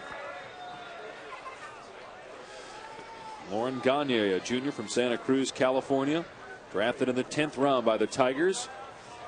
We'll get the call tomorrow night. Ball ahead of Field, 0-2. Always nice to be 0-2 as a hitter. Just seeing 2 breaking balls. What a comfortable position that is. Because you have no idea what's coming out, right? Oh. I'm guessing here we're going to probably see a fastball out of the zone and then come back with a breaking ball. But then again, there's a reason I'm sitting up here and not playing anymore. You've been on the mark, though, tonight. You called it twice. And I believe only 2 attempts. The average. Yep, just that one. Breaking ball that was fouled, and it's still 0-2. Well, getting back offensively, you know, looking at what's gone on and transpired in this game, Cal State Fullerton, sure, they've got 7 runs, but they have made the most of their opportunity. They have only left 2 runners on base.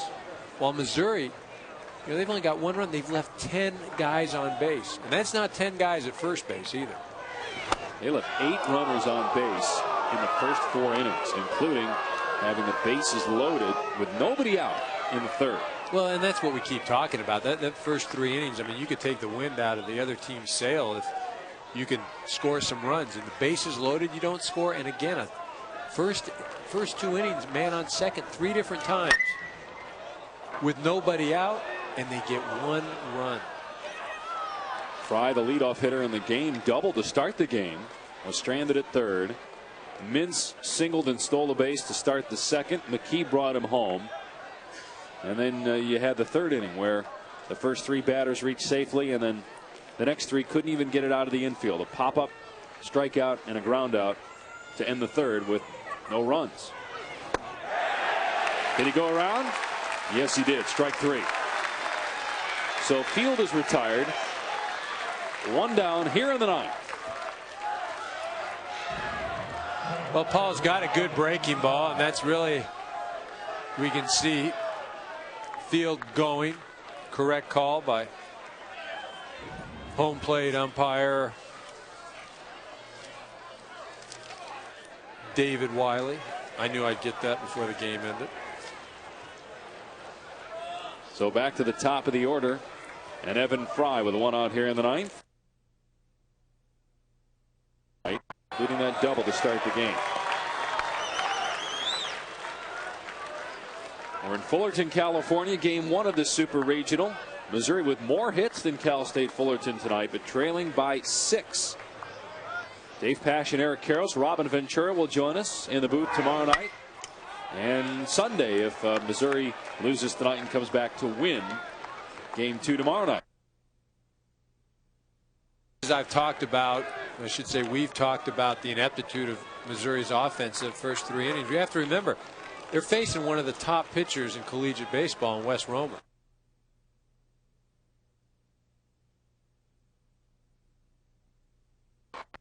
You know, Wes Romer arguably could be the top pick in the country next year. Just a sophomore this year. Showed excellent resolve tonight. Could have gotten frazzled early in the game. Having a different catcher than he's used to. John Curtis not available, so Corey Vanderhook caught him today. And it took a while for them perhaps to get on the same page. A beautiful pitch there, breaking right across the zone for strike 3. So Paul strikes out the first 2 men he faces, and Derek Chambers the last hope for Missouri tonight. Well, you can see Paul's got a great breaking ball, and he's not afraid to throw it. Threw a couple to J.C. Field and then Evan Fry, and you can certainly expect, as a left-handed hitter, Derek Chambers, start looking for the breaking ball right now. Teams that have won Game 1 since Super Regional play began in 1999 have won 81% of the Super Regional Series. So history certainly favors Cal State Fullerton if it can hang on here, playing Game 2 in front of its home crowd tomorrow night.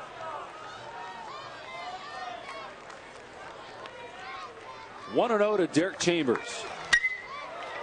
Line drive into center field. Coming on to make the play is Hardman to retire the side. Cal State Fullerton 1 win away from getting back to the College World Series after missing out on Omaha last season. Wes Romer gets the win as the Titans trailed 1-0 through the 6th, 5 in the 7th, and 1 in the 8th, and win it by a final score of 7-1. For Eric Karros, I'm Dave Pasch saying so long from Fullerton. Game 2 tomorrow night, 10 Eastern, 7 Pacific time. Coming up next, today at the French Open. This has been a presentation of ESPN, the worldwide leader in sports. The final score from Fullerton: the Titans of Cal State Fullerton 7 and Missouri 1.